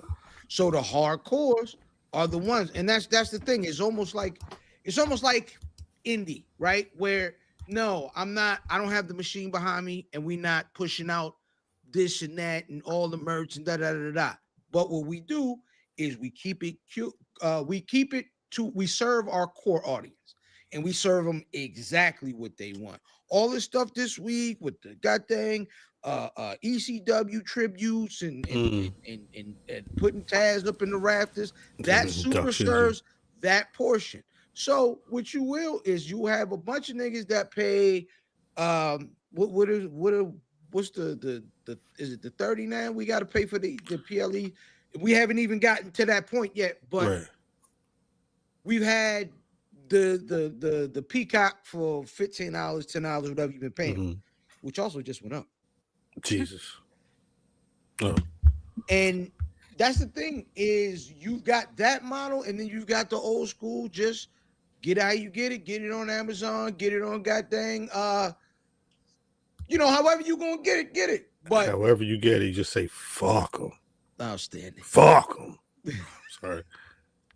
I apologize. But I feel like I think you just that part of the demo is probably still going to pay that bread. That's because that's But that's once what they market again, to. I get what you're saying, but you keep saying they don't have the machine behind them. They own Warner Brothers Discovery.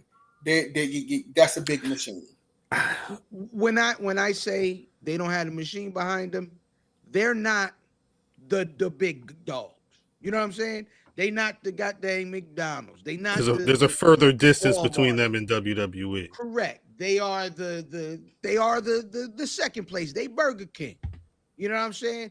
And Burger King ain't never gonna outsell the goddamn Big Mac. But what they gonna do is serve them Whoppers to the niggas they want. They're gonna sell them French toast sticks. But Burger King still presents as if they're McDonald's. No shade.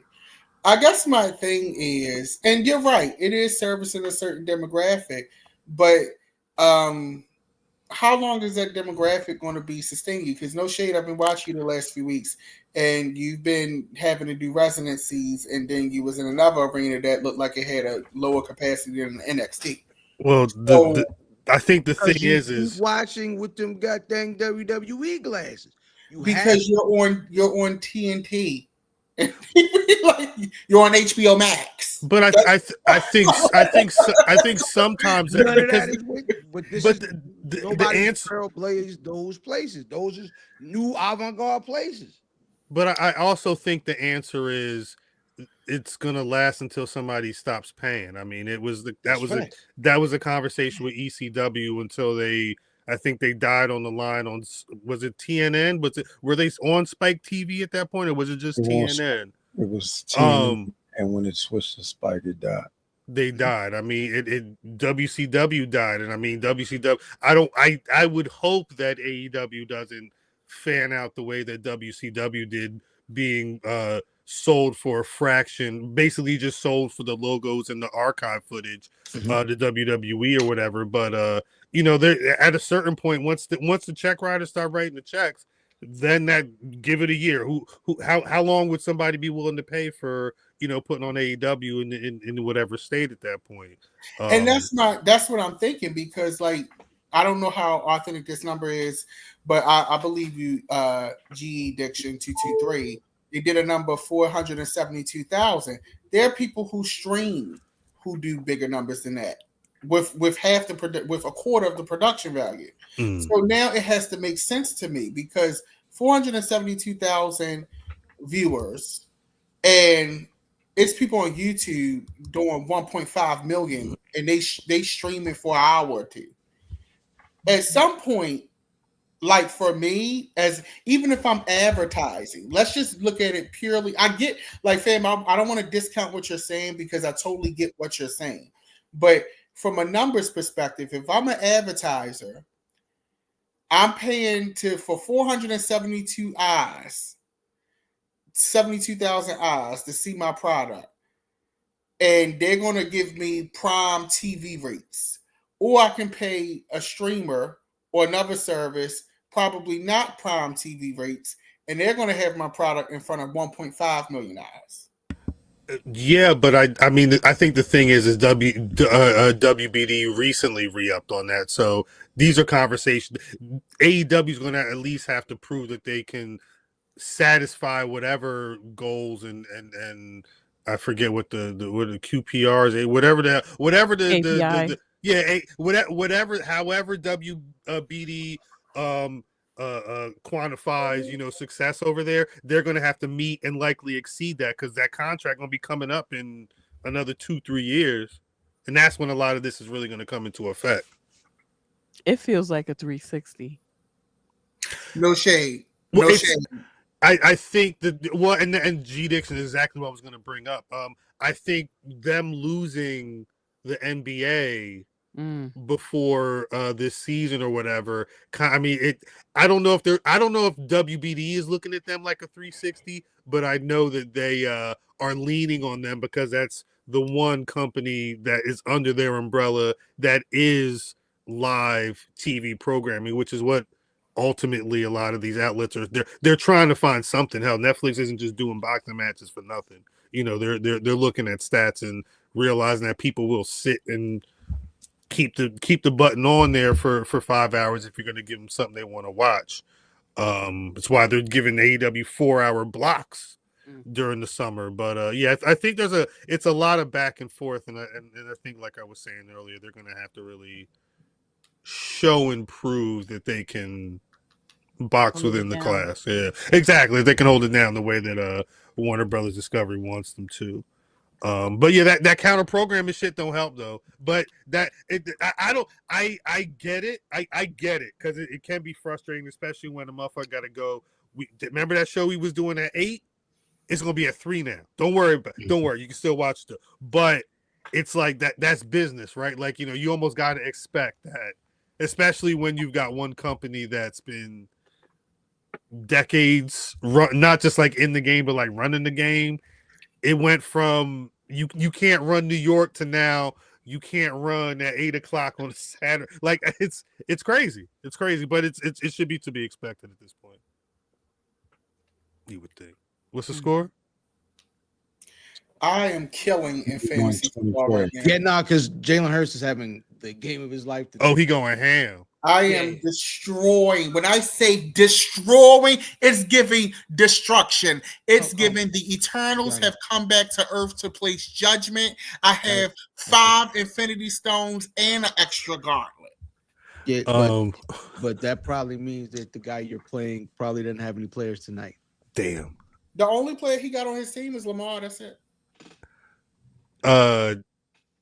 In the midst of in the midst of all of this conversation about streaming and paying, shout out Steph McMahon. Like, as a real one should, Steph McMahon got on her platform and said, hey, you know what y'all can do? Get up on this VPN that gave us this money. Go watch that WWE content. You know what the vibe. It's, have y'all seen? Because she ain't the only one. Like, it's so many. I've seen that Alan Owens guy on IG. He was like, "Hey, you need the VPN? I got the link. If you need to set it up, hit my DM. I got you." Like, everybody's really on this wave of, which lets me know that Netflix, that's the one. Because that's going to, if you got a VPN, that's the gateway to WWE for everybody. So everybody can it's a gateway to a lot of content. It's a gateway to a lot of content, yes. Because now I feel like they're trying to pull the content that's like popular in other areas, but it's slowly happening. Takes time, especially those licensing deals can be a little tricky. But it's happening. It's happening, and shout out to Monge again, having that conversation with him and really looking at how much WWE is on that Netflix. It's once you get outside of the United States of America, it's a totally different game. They could have it all in one spot. Stephanie Sean Tragedy, trust me, Stephanie got in trouble for that, but like my brother Math said, small shit to a giant. What does trouble look like? What does trouble? I mean, does trouble look like she not reading the VPN ad no more? I mean, the trouble's gonna happen in a couple of months when nobody the number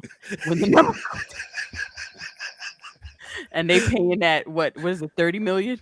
Yeah, they all them ghosts watching the WWE PLEs on ESPN. They can't. Why everybody in Barbados? Why everybody watching? Nobody's watching at 8:00 no more. Yeah, because I got NordVPN. Now I have a question. I have a Netflix subscription. Yeah. Can I watch when I log in using my VPN? DDM. Turn the VPN on to wherever you are that's not in the United States of America. A bunch of shit pops up. Just log into Netflix. That's all I'm saying. Can I use my existing login? Just log into Netflix. Yes. You just have to have the VPN on. Yeah, so WrestlePalooza gonna be on Netflix? Isn't it EPN? Isn't it? Oh, that's right. Oh, that's gonna be on Netflix. We got right. We ain't going for that shit. Stephanie McMahon. I'm not going for that shit. I'm about to get us shut down. Yeah, we about to get shut down. How? She said it. I'm taking the information she gave the world. I wanted to run back the pay-per-view and I couldn't run it back. I was like, why isn't it coming on Peacock? And I forgot I wasn't in the States. I turned my VPN on. Boop. I was like, and a whole bunch of other shit came up. I was like, oh, they play this here? They play this here? Not the virtual prison network. Hell no. Netflix blocks VPNs for live shows from a lot of countries. You have to use Canada. Canada. Okay, all right. Well, I'll just say I'm from Alberta, Calgary then. Yo, I've been watching. Y'all niggas can't keep a secret to save y'all life. Stephanie McMahon, it wasn't a secret when Stephanie McMahon decided to not pay attention. They probably going to screen her stuff now. Stephanie McMethod. Come on, Methany. You're acting like your name is Methany. Switching gears. Latest on we had a good conversation last week on everything bad in that Raja Jackson. Yes, I saw that too. RIP to the real ones. No, Every time that PLE come on, where they at though? This is last week we had a conversation about the stream that shocked the world with Rajah Jackson and Syko Stu. Not a lot of updates, but I guess saw that Syko Stu was released from the hospital.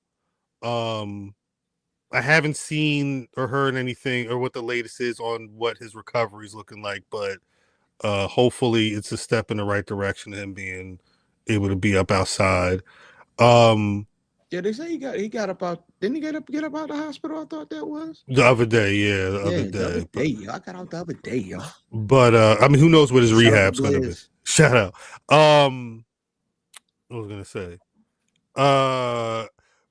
Early this week, Rajah Jackson. It was a image went up from Danger Pro Wrestling saying that Rajah Jackson was booked for a Danger Pro show, and then the TMZ asked, and it was like, "Oh nah, he not booked. We just wanted to add a little something to the fire and pile of shit." But he's not. He is not invited to any future Danger Pro shows, so don't worry about us. That was worse. That was not good. Danger Pro.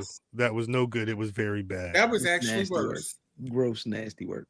Rampage got on Ariel Helwani's show, and they had a conversation about it. And Rampage like, I am not talking to I am not in communication with my son at the current time.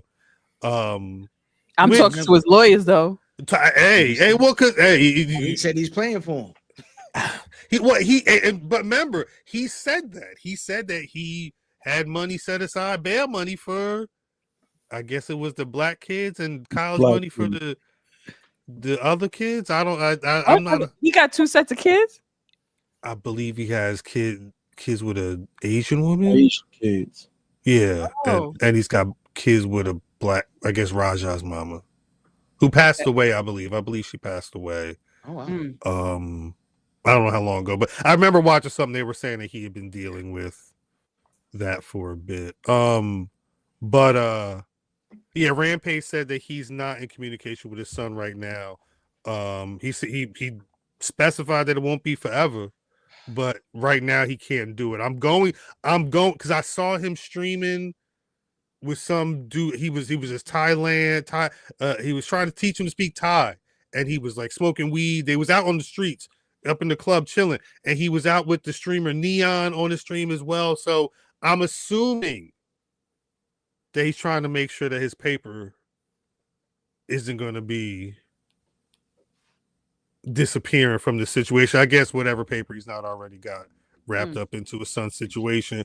But I feel like I was watching Stevie Richards on YouTube, and they was talking like the LAPD may be ready to drop the hammer on Rajah. Oh, he's in LA. Yeah, it was LAPD has reportedly been investigating since. Yeah, LAPD is nosy as fuck. Like if you don't want to do anything, but if they decide that they want to do something, they want to look into it, you fucked. And guess what? They got an hour. They got almost 2 hours of footage that he put up on the internet for them to run right through. Conversations before and after the incident. I think had this situation not blew up on the internet, but this is kind of a double-edged sword of being a popular streamer. Because if this had happened and Rajah had not been a popular streamer or anything like that, it wouldn't have gotten this big. Rajah, unfortunately, his popularity helped magnify this incident. Yeah. So Syko Stu is going to sue probably. And in this current climate, he probably going to get something. It depends. You remember them niggas was telling him shut up.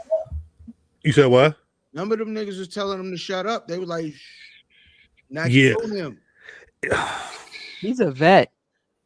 Yeah, he's a vet dealing with PTSD. Yeah.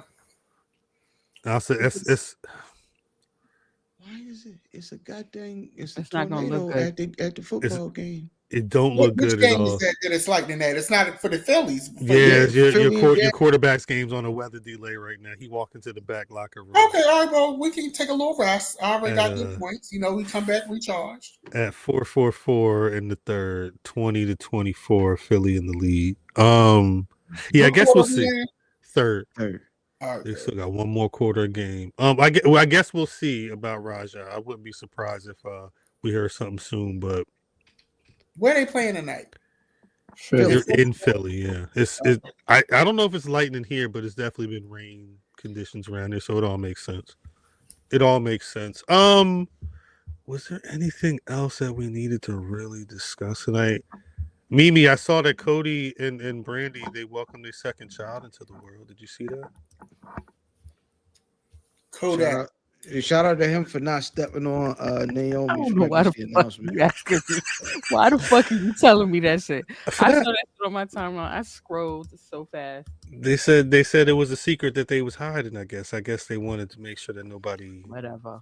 The Cody news I want to know, well, the Cody related news that I want to know Uh-oh. is why 50 looks so old. He 50 does. looks old. It's they all had the slippers out. I forget where they were. They was outside. Yeah, they It's a was group at shot? Right. There's a group shot. I don't have a good like. Somebody took a screenshot of an Instagram story. Yeah, and all the niggas just, you know what I mean? And was Roman in there? Roman was not in the shot, but Cody was. Yeah, Cody's in the front Thirsty. with the gray jacket. He don't have the slippers on though. Yeah, he Yeah. got regular. They I said don't the know. movie poster fire. Is it a movie poster though? Like I didn't. Well, they dropped. Matter of fact, hold up. Zangief is perfect. They dropped Wait, Jason isn't in it either, right? Jason Momoa. Yes, he is.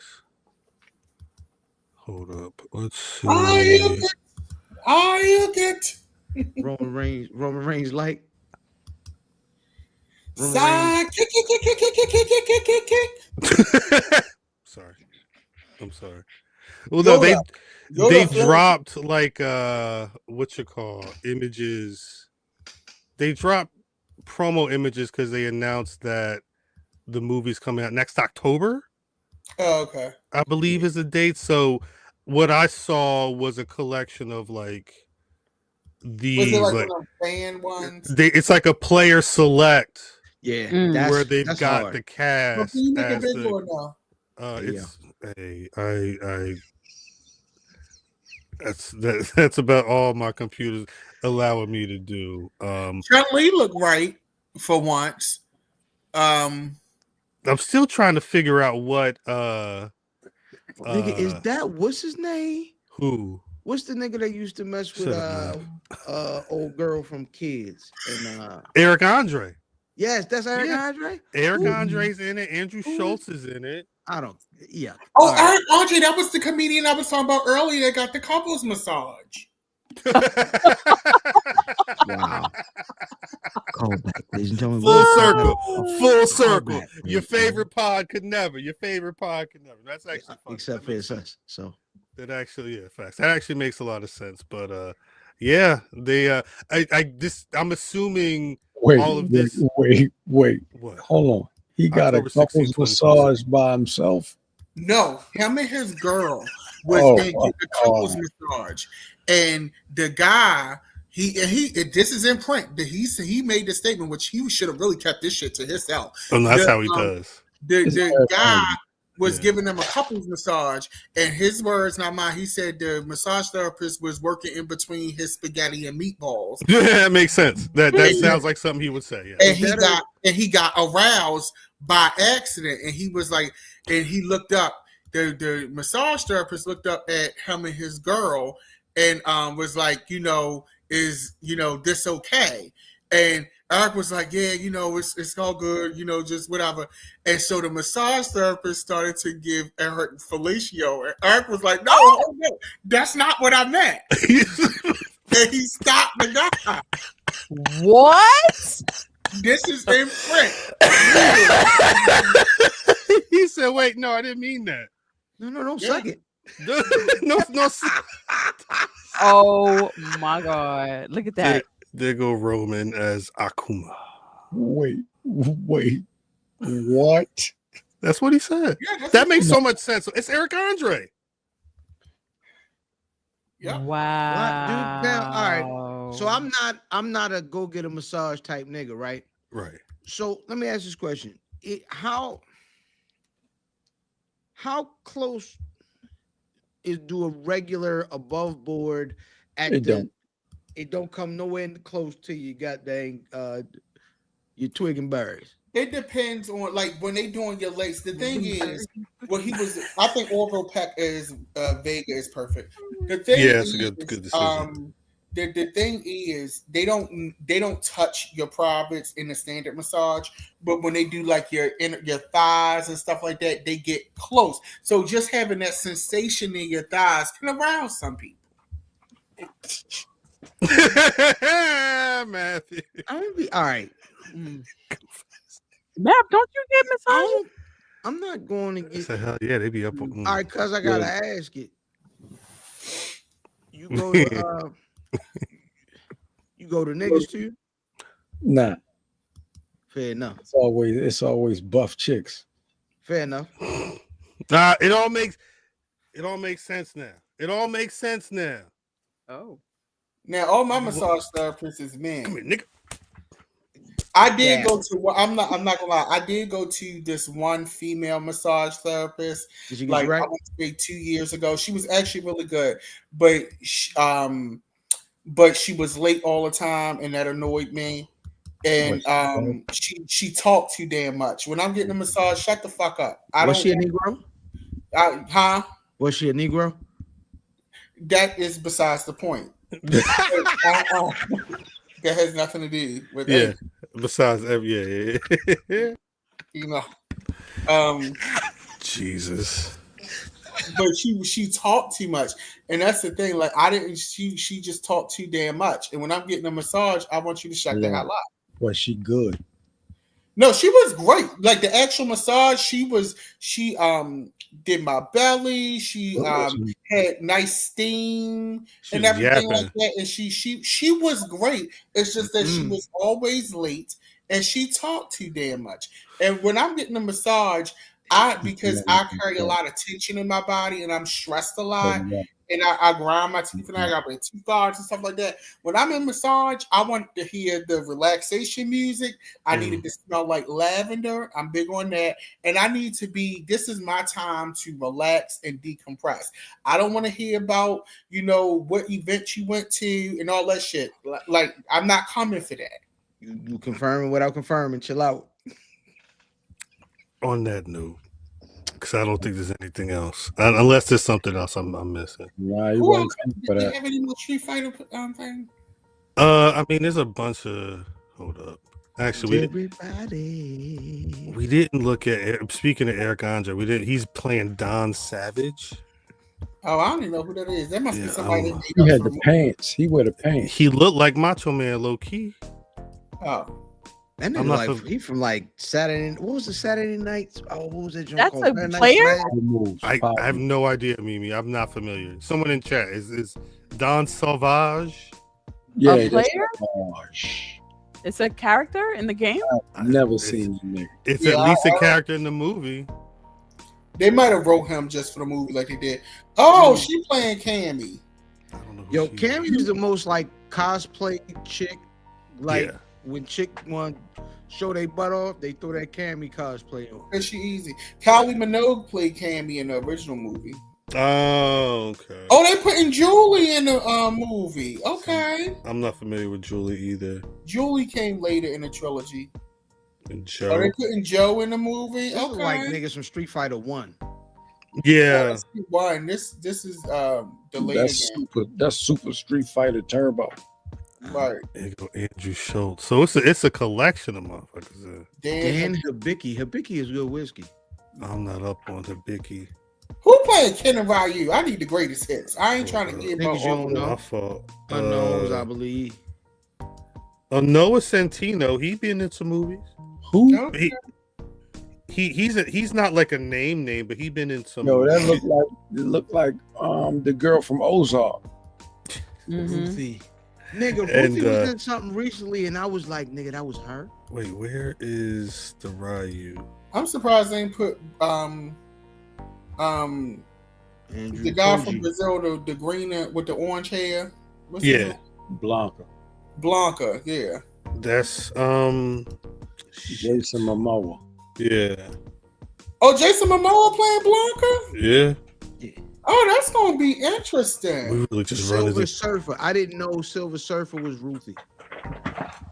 That's not Ruth. You talking about Ruthie from Ozark? Yeah. Silver Oh, yeah, Surfer yeah. was Ruthie. She did a good job too. I didn't realize that was Ruthie. I don't know about none of this stuff. Your planet has been marked for death. Hold the ones you love And dear. yo, they should have let her do the goddamn Ozark. Your plan's been marked for death, so No, that would be you good. gotta get out of here. Shit. Speaking of which, Miss was Mimi, amazing. one question I gotta ask: Mm. Who's your Black Rass of the week? Big E is my Black Rasslin of the week. France loves Big E. Makes The sense. France loves the Street Profits too, by the way. Was it because they was dressed up like video games? I don't know, but they went up Shout when out. the music hit before they even came out. But they was chanting Big E. They loved Big E. It was beautiful to see. Shout out. DDM.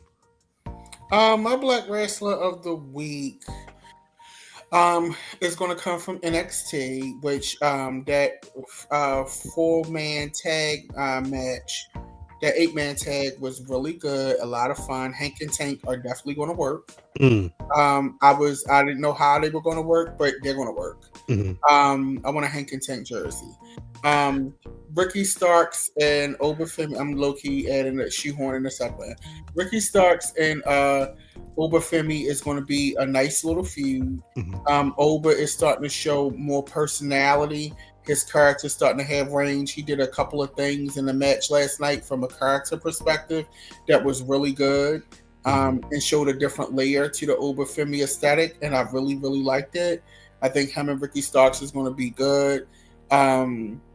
So I'm going to go with Ober this week. Nigga, I thought it was Hank and Tank. No, And I'm back. he said shout out Hank and Tank, but it's Ricky Saints and Oberfemi this week. Brother Famu.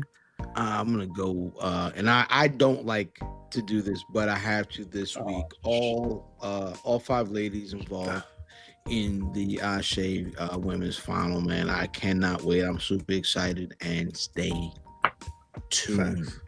Big facts. Brother Matthew. Tuned. Yo, my Black Wrestler of the Week goes to my daughter Moo. Happy birthday. Shout out. Happy birthday, Bo! Happy birthday, Moo. That's it. Cuz I what ain't she got asked no for? problems. Cuz what she asked for her birthday? To go to Alta. Oh, that wasn't a lot. That was an easy ass. That's what I asked for too. To They go got to this new Ulta? product. It's called Product Paradigm. Oh, I'm sorry. Yeah, that's a nice trip. I like that. Shout out Steph Hardy, her birthday. And shout out Doc D. He just had his birthday. Shout out to too. Doc, man. God dang it. Everybody been having birthdays recently. My Black Rass of the Never Week. like March. Facts. My Black Rass of the Week, random. I think I'm gonna go. I was gonna say Callie Armstrong. I like the way she's working on NXT randomly. Yeah. But I think I have to go Jada and Lash though. I was shout out to Pro Wrestling Shows giving me the match I want to see first. Yeah. They said, I think Jada led that match a little bit though. Jada led the match, which was like, okay, Miss Parker. Miss Parker is over too. They here for her. when when they gonna put the rocket on it though? That's what annoys me. It's not gonna happen. Ever? What you think they just gonna let her just flounder? Nah, she gonna go. I think she. Or they gonna gonna go. put her on the main roster? Yeah, I don't think she gonna win a title. Not in NXT. Mm-mm. You think they'll put her on the main roster and give her something? Because that's what they did with Bianca. Yeah, there was one more she was supposed to win before she. Bianca the greatest ever. Yeah, but you say they just never gonna get a girl a title? She never gonna get nothing? No, I think she'll win a title. I don't think she. Who gets the NXT Women's Championship first? Jada Parker or Jordynne Grace? Probably Last legend. Oh, ding, ding, ding, ding, ding. what happened? Like, and I'm confused by that. I know we ended, but I'm like, Jordynne Grace. Like, are they trying to build it where she'll finally get the belt at Stand and Deliver 2026? Jordynne Grace do like Natalya do. Natalya beat everybody up outside, and then when she inside, she eat. Wow. Jordynne Grace was eating. It feels like Jordynne Grace was saw by a hiring supervisor in a different department, and then told the other, but like, yo, you should really get this girl. And then they was like, all right, I will do it. We'll do it. And then when she get there into the job, they were like, okay. I'll see. I think Jordynne's shortcomings, if I'm being honest, is her mic work. I can't say it enough. When you have these big, dominating looking women and then their voices just don't match, Don't make them good guys. It's just not. It's just I'm not. gonna do everything I want. No, let her come in, beat a nigga up, and don't say nothing. Yeah. Shout out to Mara Sade. Pardon me, I don't mean to flip topics, but shout out to Mara Sade, playing the leader role for the Hardy Boys. And hitting the wild moonsault to finish the match. Oh, that was on TNA. Okay, what channel that came on? What is that on the YouTube or like? It's on, I don't think it's on the it's YouTube. on Broflix. Oh, okay. Shout out. You said Flixbus? You get on Hey, yo, we need to get out of here. We do need to get out of here. Hey man, I will see y'all niggas in Charlotte. I'm gonna try to go back to the lesbian tattoo party, see if they having that one.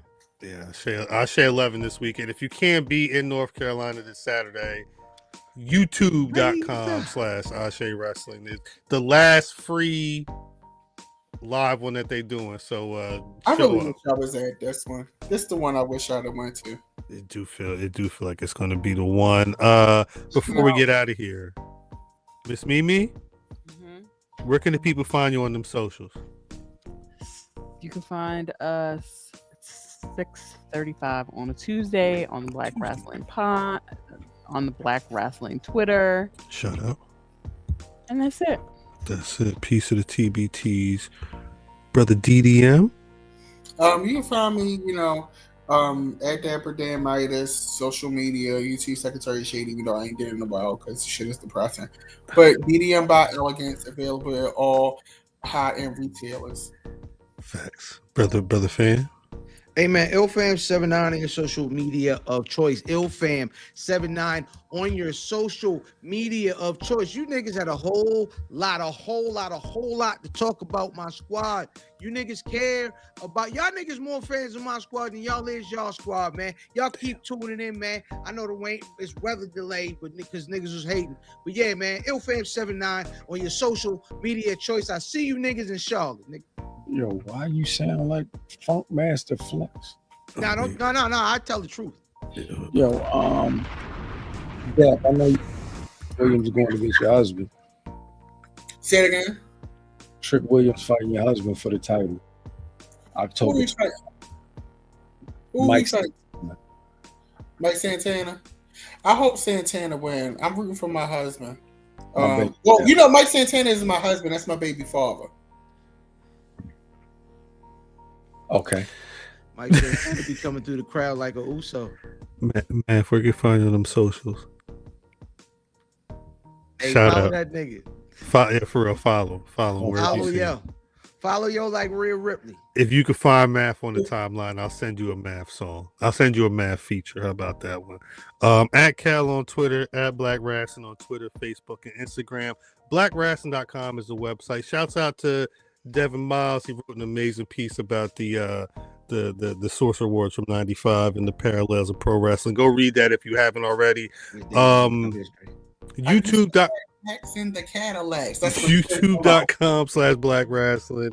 Every Thursday night, 8:35 p.m. Eastern Standard Time. We're giving you 5 mics of podcast excellence. Shout out to Big Swole. Shout out to Chris Lea for tapping in tonight and talking ASÉ 11 this weekend. Patreon.com/Black Rasslin. Pay that 1, pay that 10, pay the 11. Pay the 11. You can see all the content that we can't put over here because it's hella copyright over there. We finished up Could Have Been House. We watching all types of stuff over there. Go check it out. That's it. We'll be back next week with, I guess, more on the road to we'll be talking about Chicago SmackDown, everything else on the way to WrestlePalooza and All Out. ASÉ 11 recap. ASÉ 11 no cap recap. Be prepared for that as well. Make sure you watch if you're there or if you're watching on YouTube. So we will be talking about that next week. DDM, please take us out. Isn't it ironic? All you want to do is so chronic. But then you forgot when you were down who was around. I can't eat, I can't sleep anymore. Wait